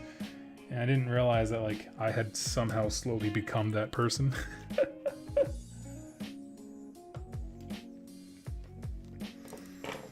Because I got that, I have Underworlds, which I need to play more. Total War Warhammer. I'll be honest, I kind of lost my thrill for Total War Warhammer because there are just some things I'm just bad at, and that is one of them. Like I just even had some awesome people who were watching the show pop on and try and teach me, and I was just like getting nut stomped every game. Like I am bad at this.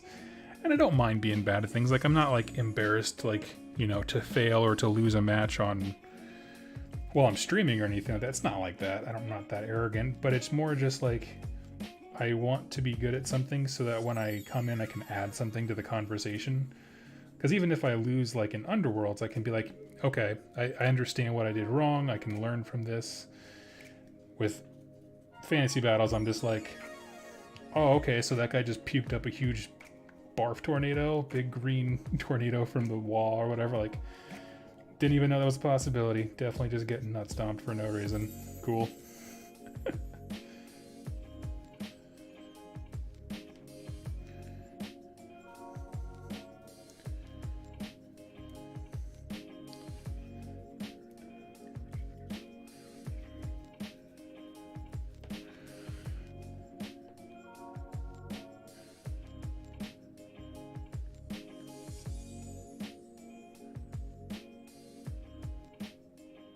Dropped off for an hour. Those birds are looking good. Thank you.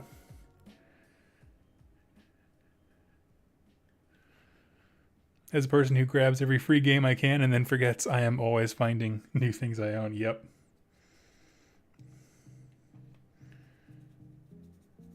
Oh yeah, if it's free, why not?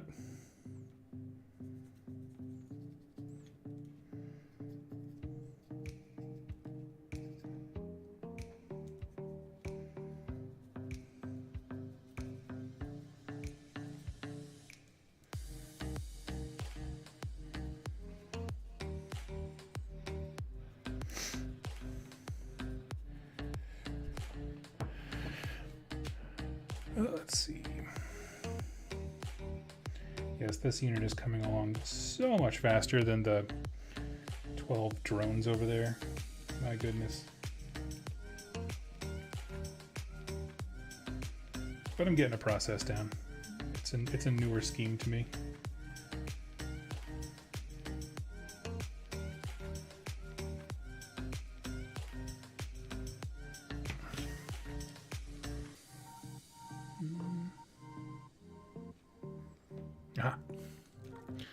Is that a Tyrannid? Nope, it is it's a unit called a Brute Drone from the game Conquest by Parabellum.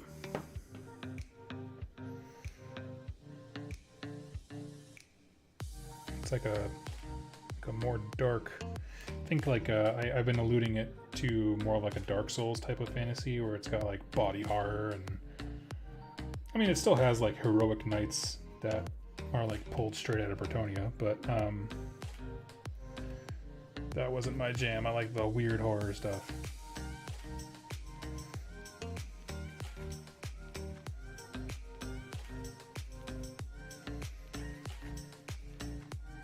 I'm that guy in every like horror movie that's like, Silent Hill, that sounds like a great place to retire, and you're just like, why would anyone live here? And it's like just me surrounded by a bunch of zombies and junk. Like, huh. Looks like Doug makes bad decisions. Looks nice. Thank you.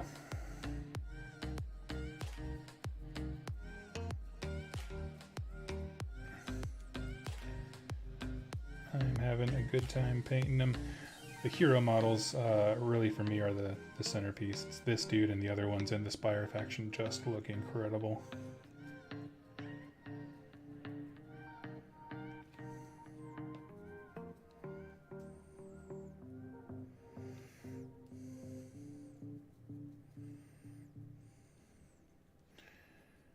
Back later and pick out the rest of his doodads on his belt, little bottles and trinkets and stuff.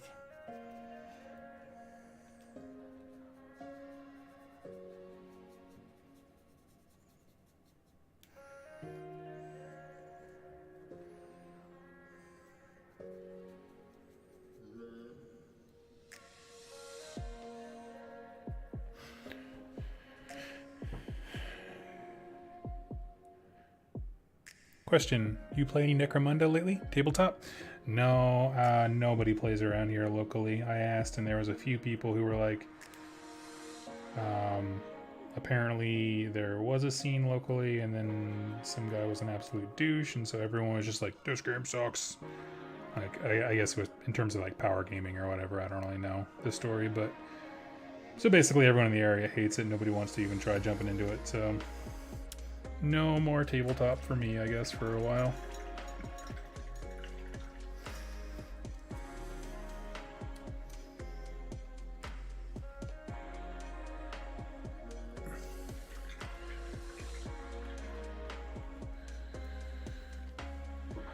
Let's see. Did you know about Ossiarch Bone Reapers first, or was it Tomb Kings? I don't think I understand the question. I mean, I knew Tomb Kings existed because I was around the game before Bone Reapers dropped. Let's see.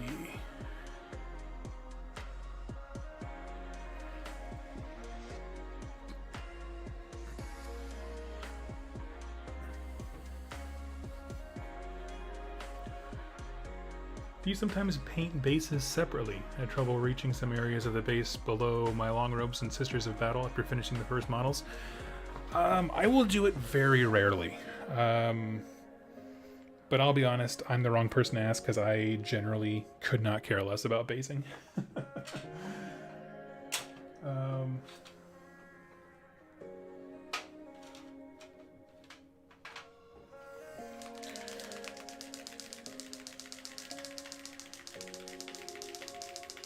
Did you see Warhammer Fest this Monday? They got a new model called Radukar the Beast. Yeah. Der Ritter, did you see the new Spire model Parabellum showed off today? I did. Yeah, it was sent to me right before actually I started the stream. I have a buddy who's a Vanguard, sent it over to me. He's like, I think you need to see this. And I was like, yes, I did. Thank you.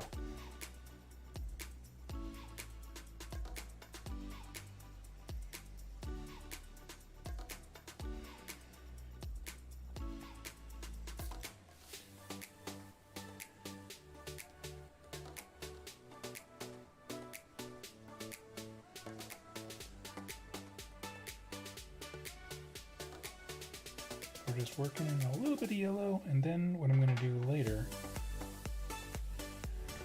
is go back with contrast medium, cover the entire thing, and do that exact same thing again. Start really light and bring the yellow up, and then we can have like more of a looser transition from color, but it'll have that nice kind of yellow radiant glow to it.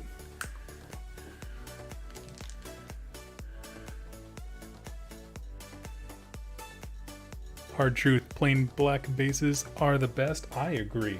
That is actually my preferred style. But when I say that online, I get audibly booed.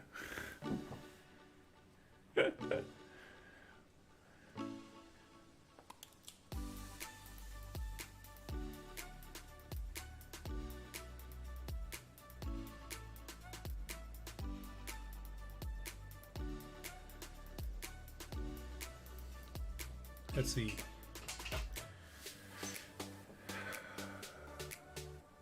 I'm about to start an Uprising campaign with 4 players, thinking of choosing Goliaths, but I've got like 5 gangs because I was depression buying. I respect that. I respect a good depression purchase. Okay, let's pick out some other creepy things for his vials to be glowing with.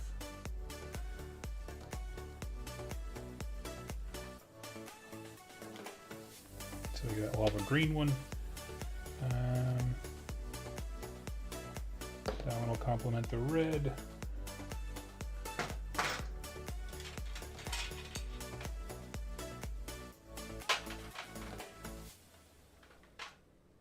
And a blue. Here we go. Okay, I'm good. My problem with GW models and the plain back bases is that GW always has to have some dudes or gals standing on rocks. Yeah, I can see that. I'm gonna give that a fair counterpoint. I've never been a fan of the hero rock aesthetic.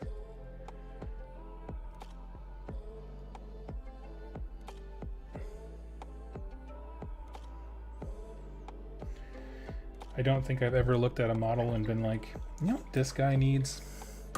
He needs to be standing on a rock.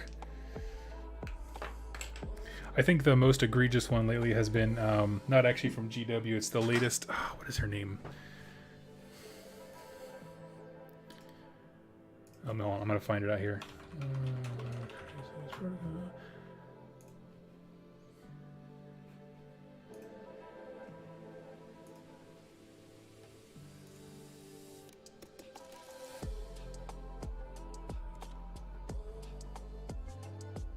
Oh yeah.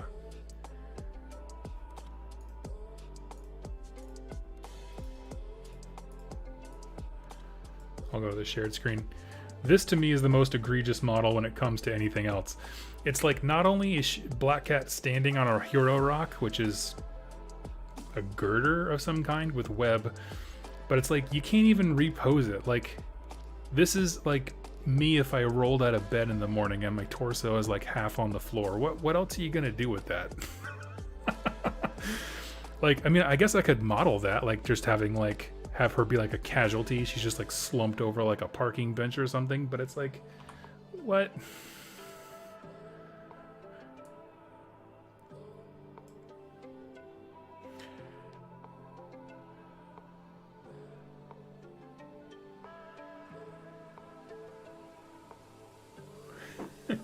Oh, Miss Marvel. Yeah. The Miss Marvel one's fun.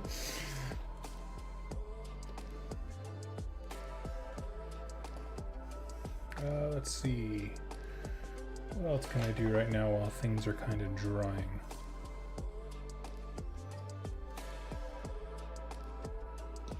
Actually, I think that's... You somersault out of bed? No, I'm more slumped out of it and melt out of it like a dead body. Complete with a lot of gurgling and sometimes profanity, depending on how much how fun I had the night before.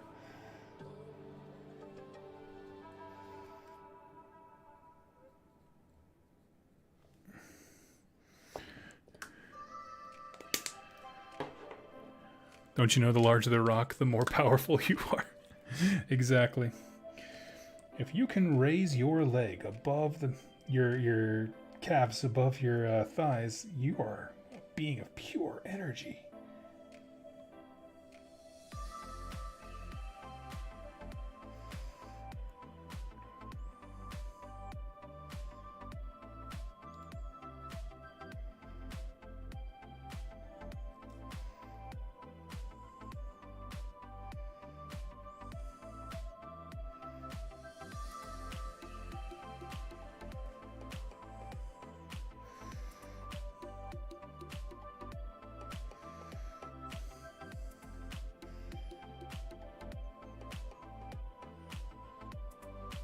Wait, does that make the new vampire centaur bat thing from GW? Does that make that like power level over 9,000 by that logic?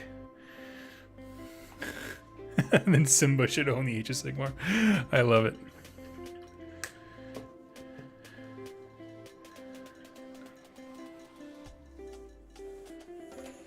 Unpopular opinion, I hate Gardas' model. He looks like he's thunder striking to the ground. I love it. What's the number one? What's one of the most gruesome and fearsome AOS models? You mean from a rules perspective, or like a literal model?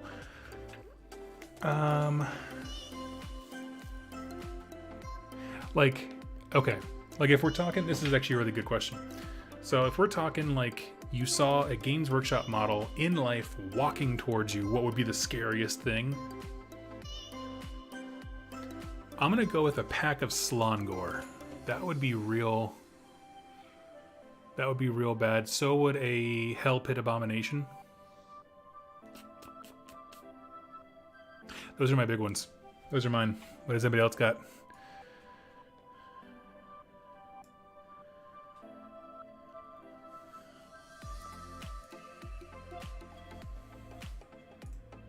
Ah! Oh, my camera's all moving around. That's weird.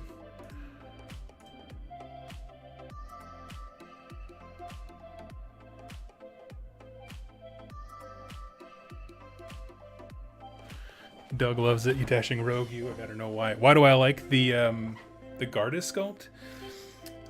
Because one, it mimics one of the few depictions we have of him, of just like him smashing into a rock, kind of like doing the thunderstruck thing where he's like making an earthquake. But another one is just simply that it looks like a power pose. Like for me, the worst poses for heroes are the ones where they look like they're waiting for the frickin' bus. You know what I mean? Like, let me find an example. I feel like, Games Workshop page, we'll find an example together.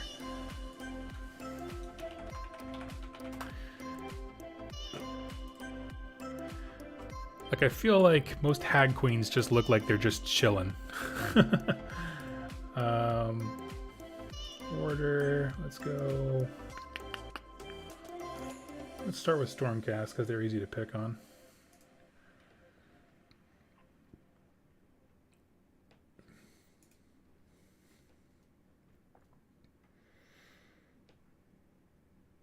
Oh, wow. Man, G-dubs, they're like out of stock on everything. But I'm looking at these hero models, right? At least Gardas looks like he's doing a thing. He's like getting ready to bull charge. Everyone else in this picture, like I said, waiting for the bus. Maybe not the Lord Celestin. But you have this guy, Lord Exorcist. I don't know how he's out of stock. No one's ever bought one of those. I kid. He's actually a pretty good model. I think he can unbind. Man, why are they... So many of these are web store only. That's so weird. Does anybody know about that? Like, why that is? Let's look at some other armies I think are just kind of chilling. Chaos.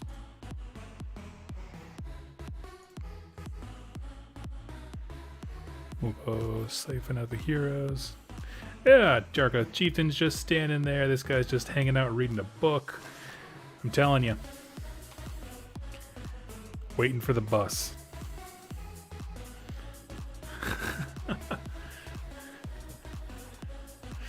Terrorgeist, Flesh Eater in general. Many of the Nurgle stuff are also awful. Yeah, the Nurgle ones... I do feel like the Nurgle ones would be particularly bad to see in person because of the smell. Like, I think that they would be much more of an assault on your senses than many of the other ones. But yeah. But here's the thing though, right? Where it's like, sure, having... I feel like the Skaven Abomination, the Hell Pit Abomination rather, is terrifying because even if you don't kill it, you can still get trapped inside of it. Like, it literally just kind of like takes things into it. And that is a terrifying fate that I can't imagine and wouldn't wish on anybody.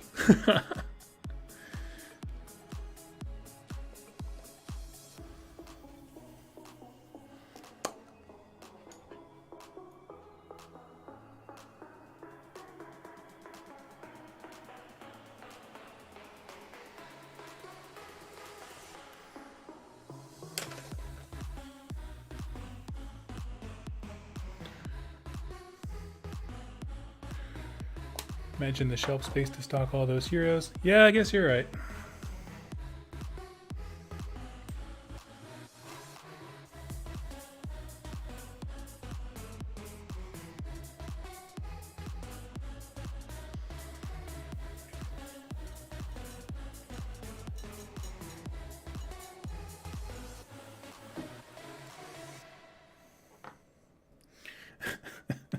I'd let a Bliss Barb Archer kill you. Oh, that's funny.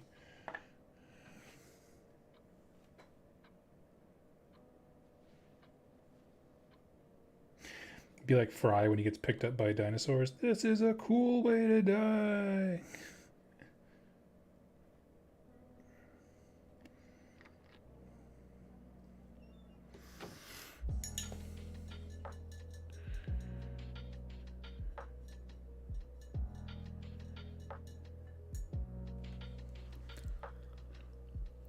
What pencils am I using? These are brushes, and they are the cheapest, crappiest brushes that I could find online. I reserve the nice ones for projects where I'm not testing out the scheme actively.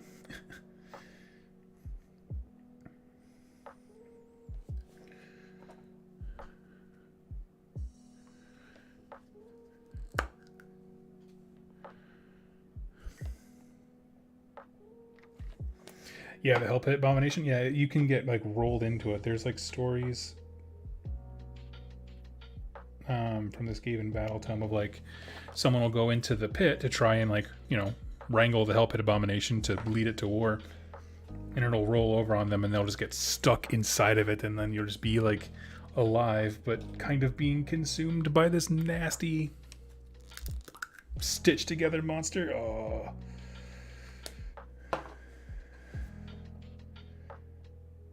You know what? I'm gonna say no thank you.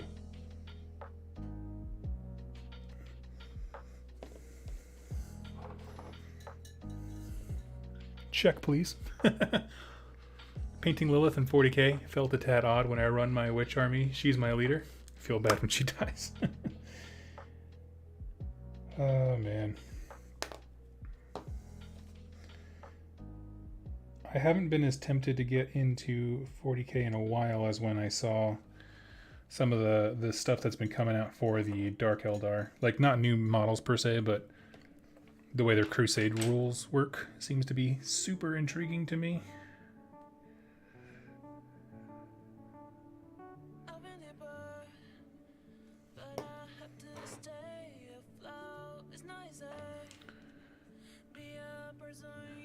I feel like being eaten by anything. Honestly, okay, if we're talking like actual fears that I have, it is being eaten by a crocodile. One time, I was on a boat in the Gulf, and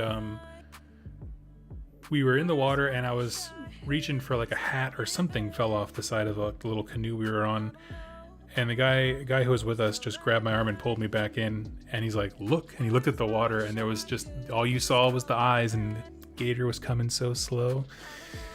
And then I've watched online of people getting attacked by gators, and like, yeah, the way that they grip you and kill you is just so brutal. It's so brutal. Oh, God's killing machines, unstoppable in their fury. Anyway, so that's your hour of fear with good old 2+ stuff. Sleep tight. Could you be a human slave by Skaven? Oh, like would Skaven enslave you? I imagine so, but I think you'd be the first one to get eaten, if I'm honest.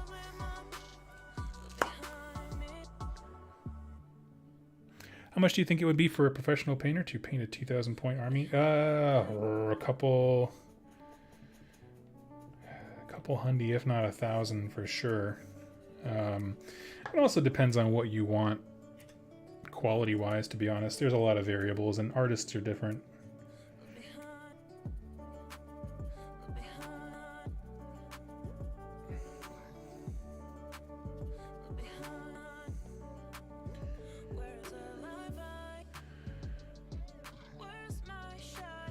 I have faith that you would win against a gator. That's kind, equally kind and incorrect.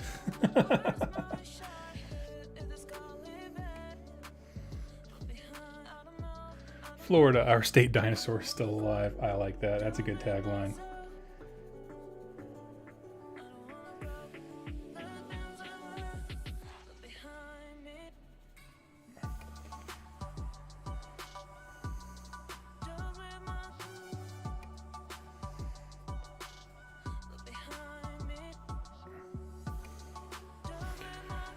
Goodbye from Belgium. Have a wonderful night.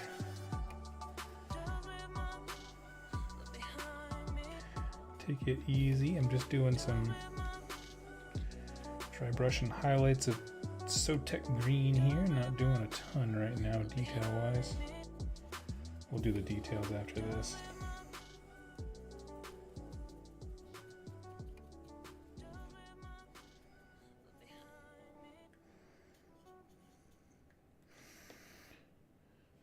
So basically I like to dry brush the next color up, and then I'll go back with a liner brush and kind of really sharpen out the details.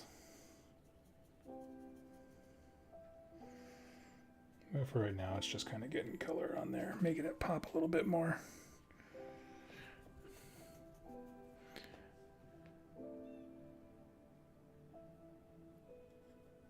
So I think 40K is going to stay. What do you mean stay? I'm curious. Hey, Doug. Hey. I didn't know that there was a possibility of it going anywhere.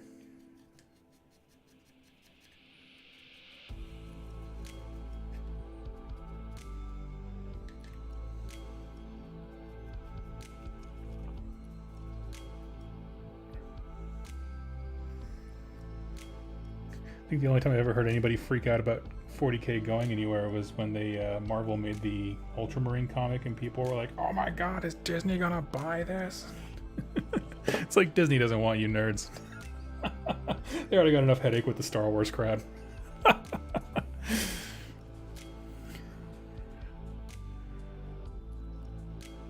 AOS Steve Irwin and Steve Irwin. Oh my God, yes, that'd be amazing. What race would that character be? Like, if we were gonna make a Steve Irwin of the AOS universe, would he be an elf? Would he be a human? Would he be a dwarven?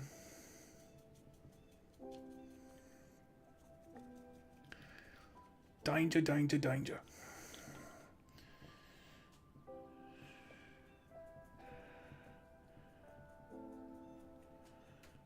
We were discussing a stagnant story. Oh, yeah.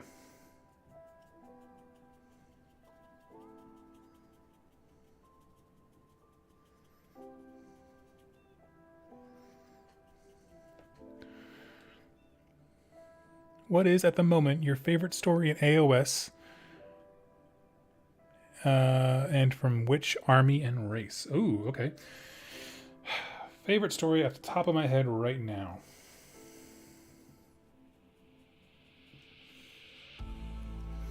Give me just a hot second. That's a deep cut because I read a whole ton. I want to give a thoughtful answer to that one. Favorite story.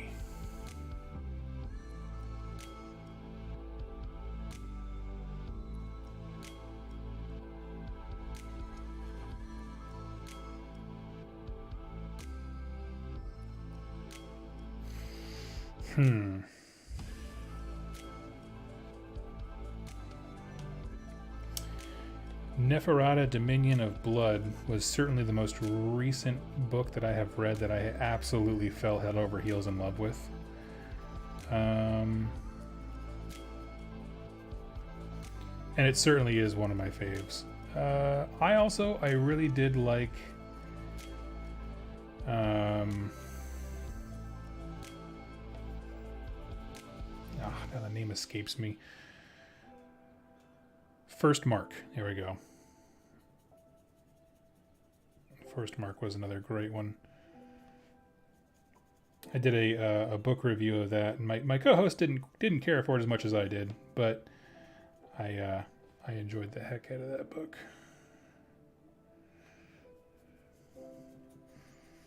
It was just a fun little adventure, a romp, if you will, through the mortal realms.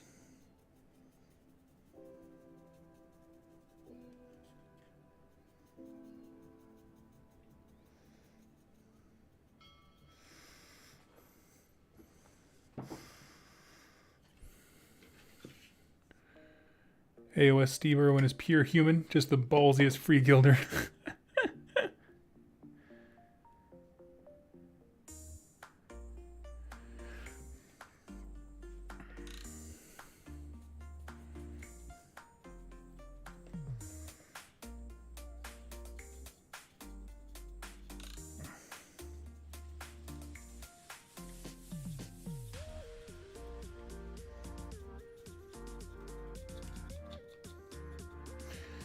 Alright. And he'd have mutton chops. Oh my god, that would be amazing.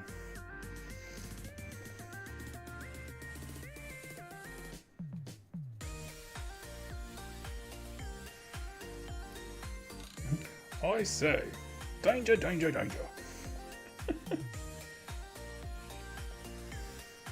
And he has to do the Chuck Norris thing of, like, you know, he's a free gilder, so he has like pistols and stuff all over him, but the Chuck Norris thing is that you have a gun, look at it, and immediately drop it and then go fight with your hands. Like, he's gonna look at, like, you know, a wild magma droth, pull out his gun, and then throw it on the floor and just start wrestling. That's how you know he's that's why he's the ultimate warrior.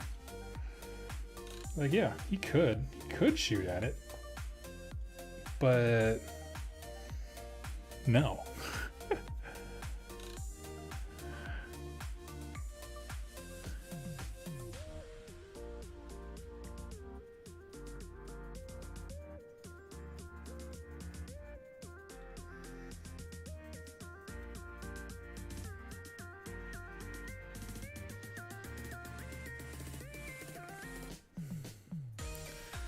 feel like his companion would be a grumbly dwarf complaining about the terrain and the weather.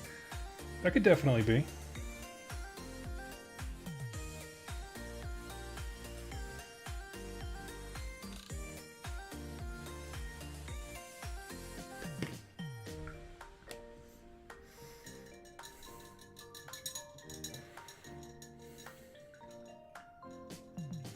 Master Chef Mortal Realms, tell me you don't.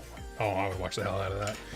But it's like Glutos is the host.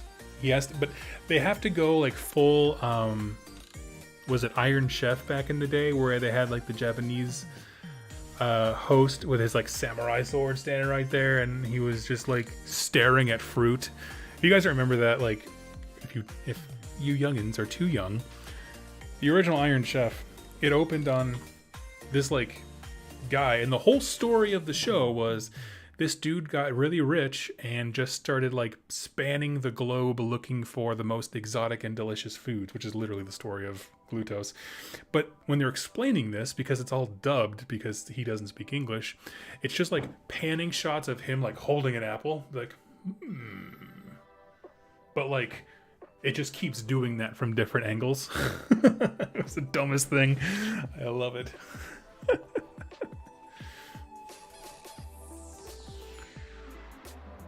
Let's see. Let me see if I can fix my camera, get me centered again. That was weird.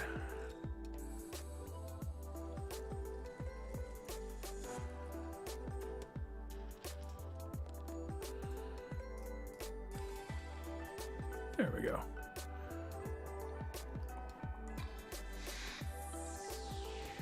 Cool. Fixed it.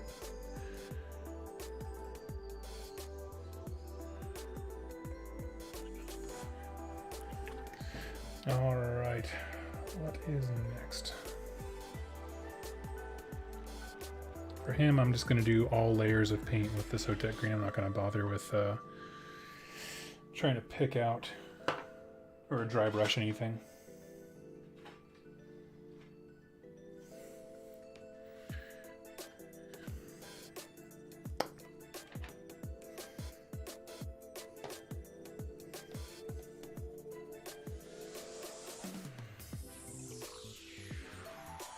This is a war boss. Look how he behaves in his natural habitat. He's about to get challenged by a young and upcoming boy. Yes, exactly.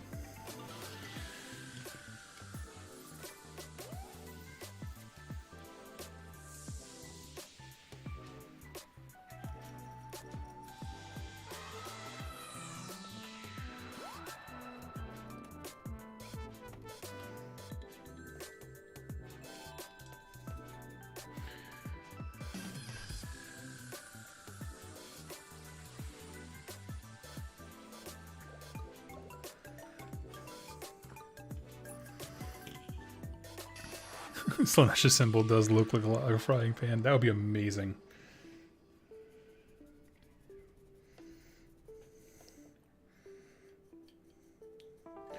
I'm just trying to imagine, like, hearing what kind of meals Slanesh would make, and then all the judges, like, having a straight face, like, this is the heart of a magmadroth sauteed in orphan blood. And then all the judges are like, wow, this is just good. You can really taste the despair. Like, oh man, that's so savage.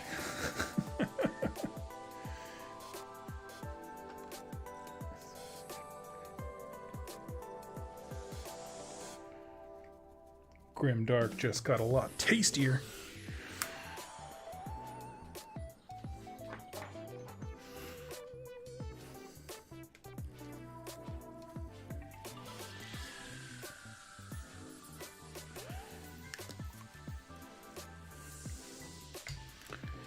Oh, I feel like that's a challenge, right? Nico, you said the poop and claw hands made me think of, like, what if the winner from every round got a chaotic boon, but like it made it harder to actually cook?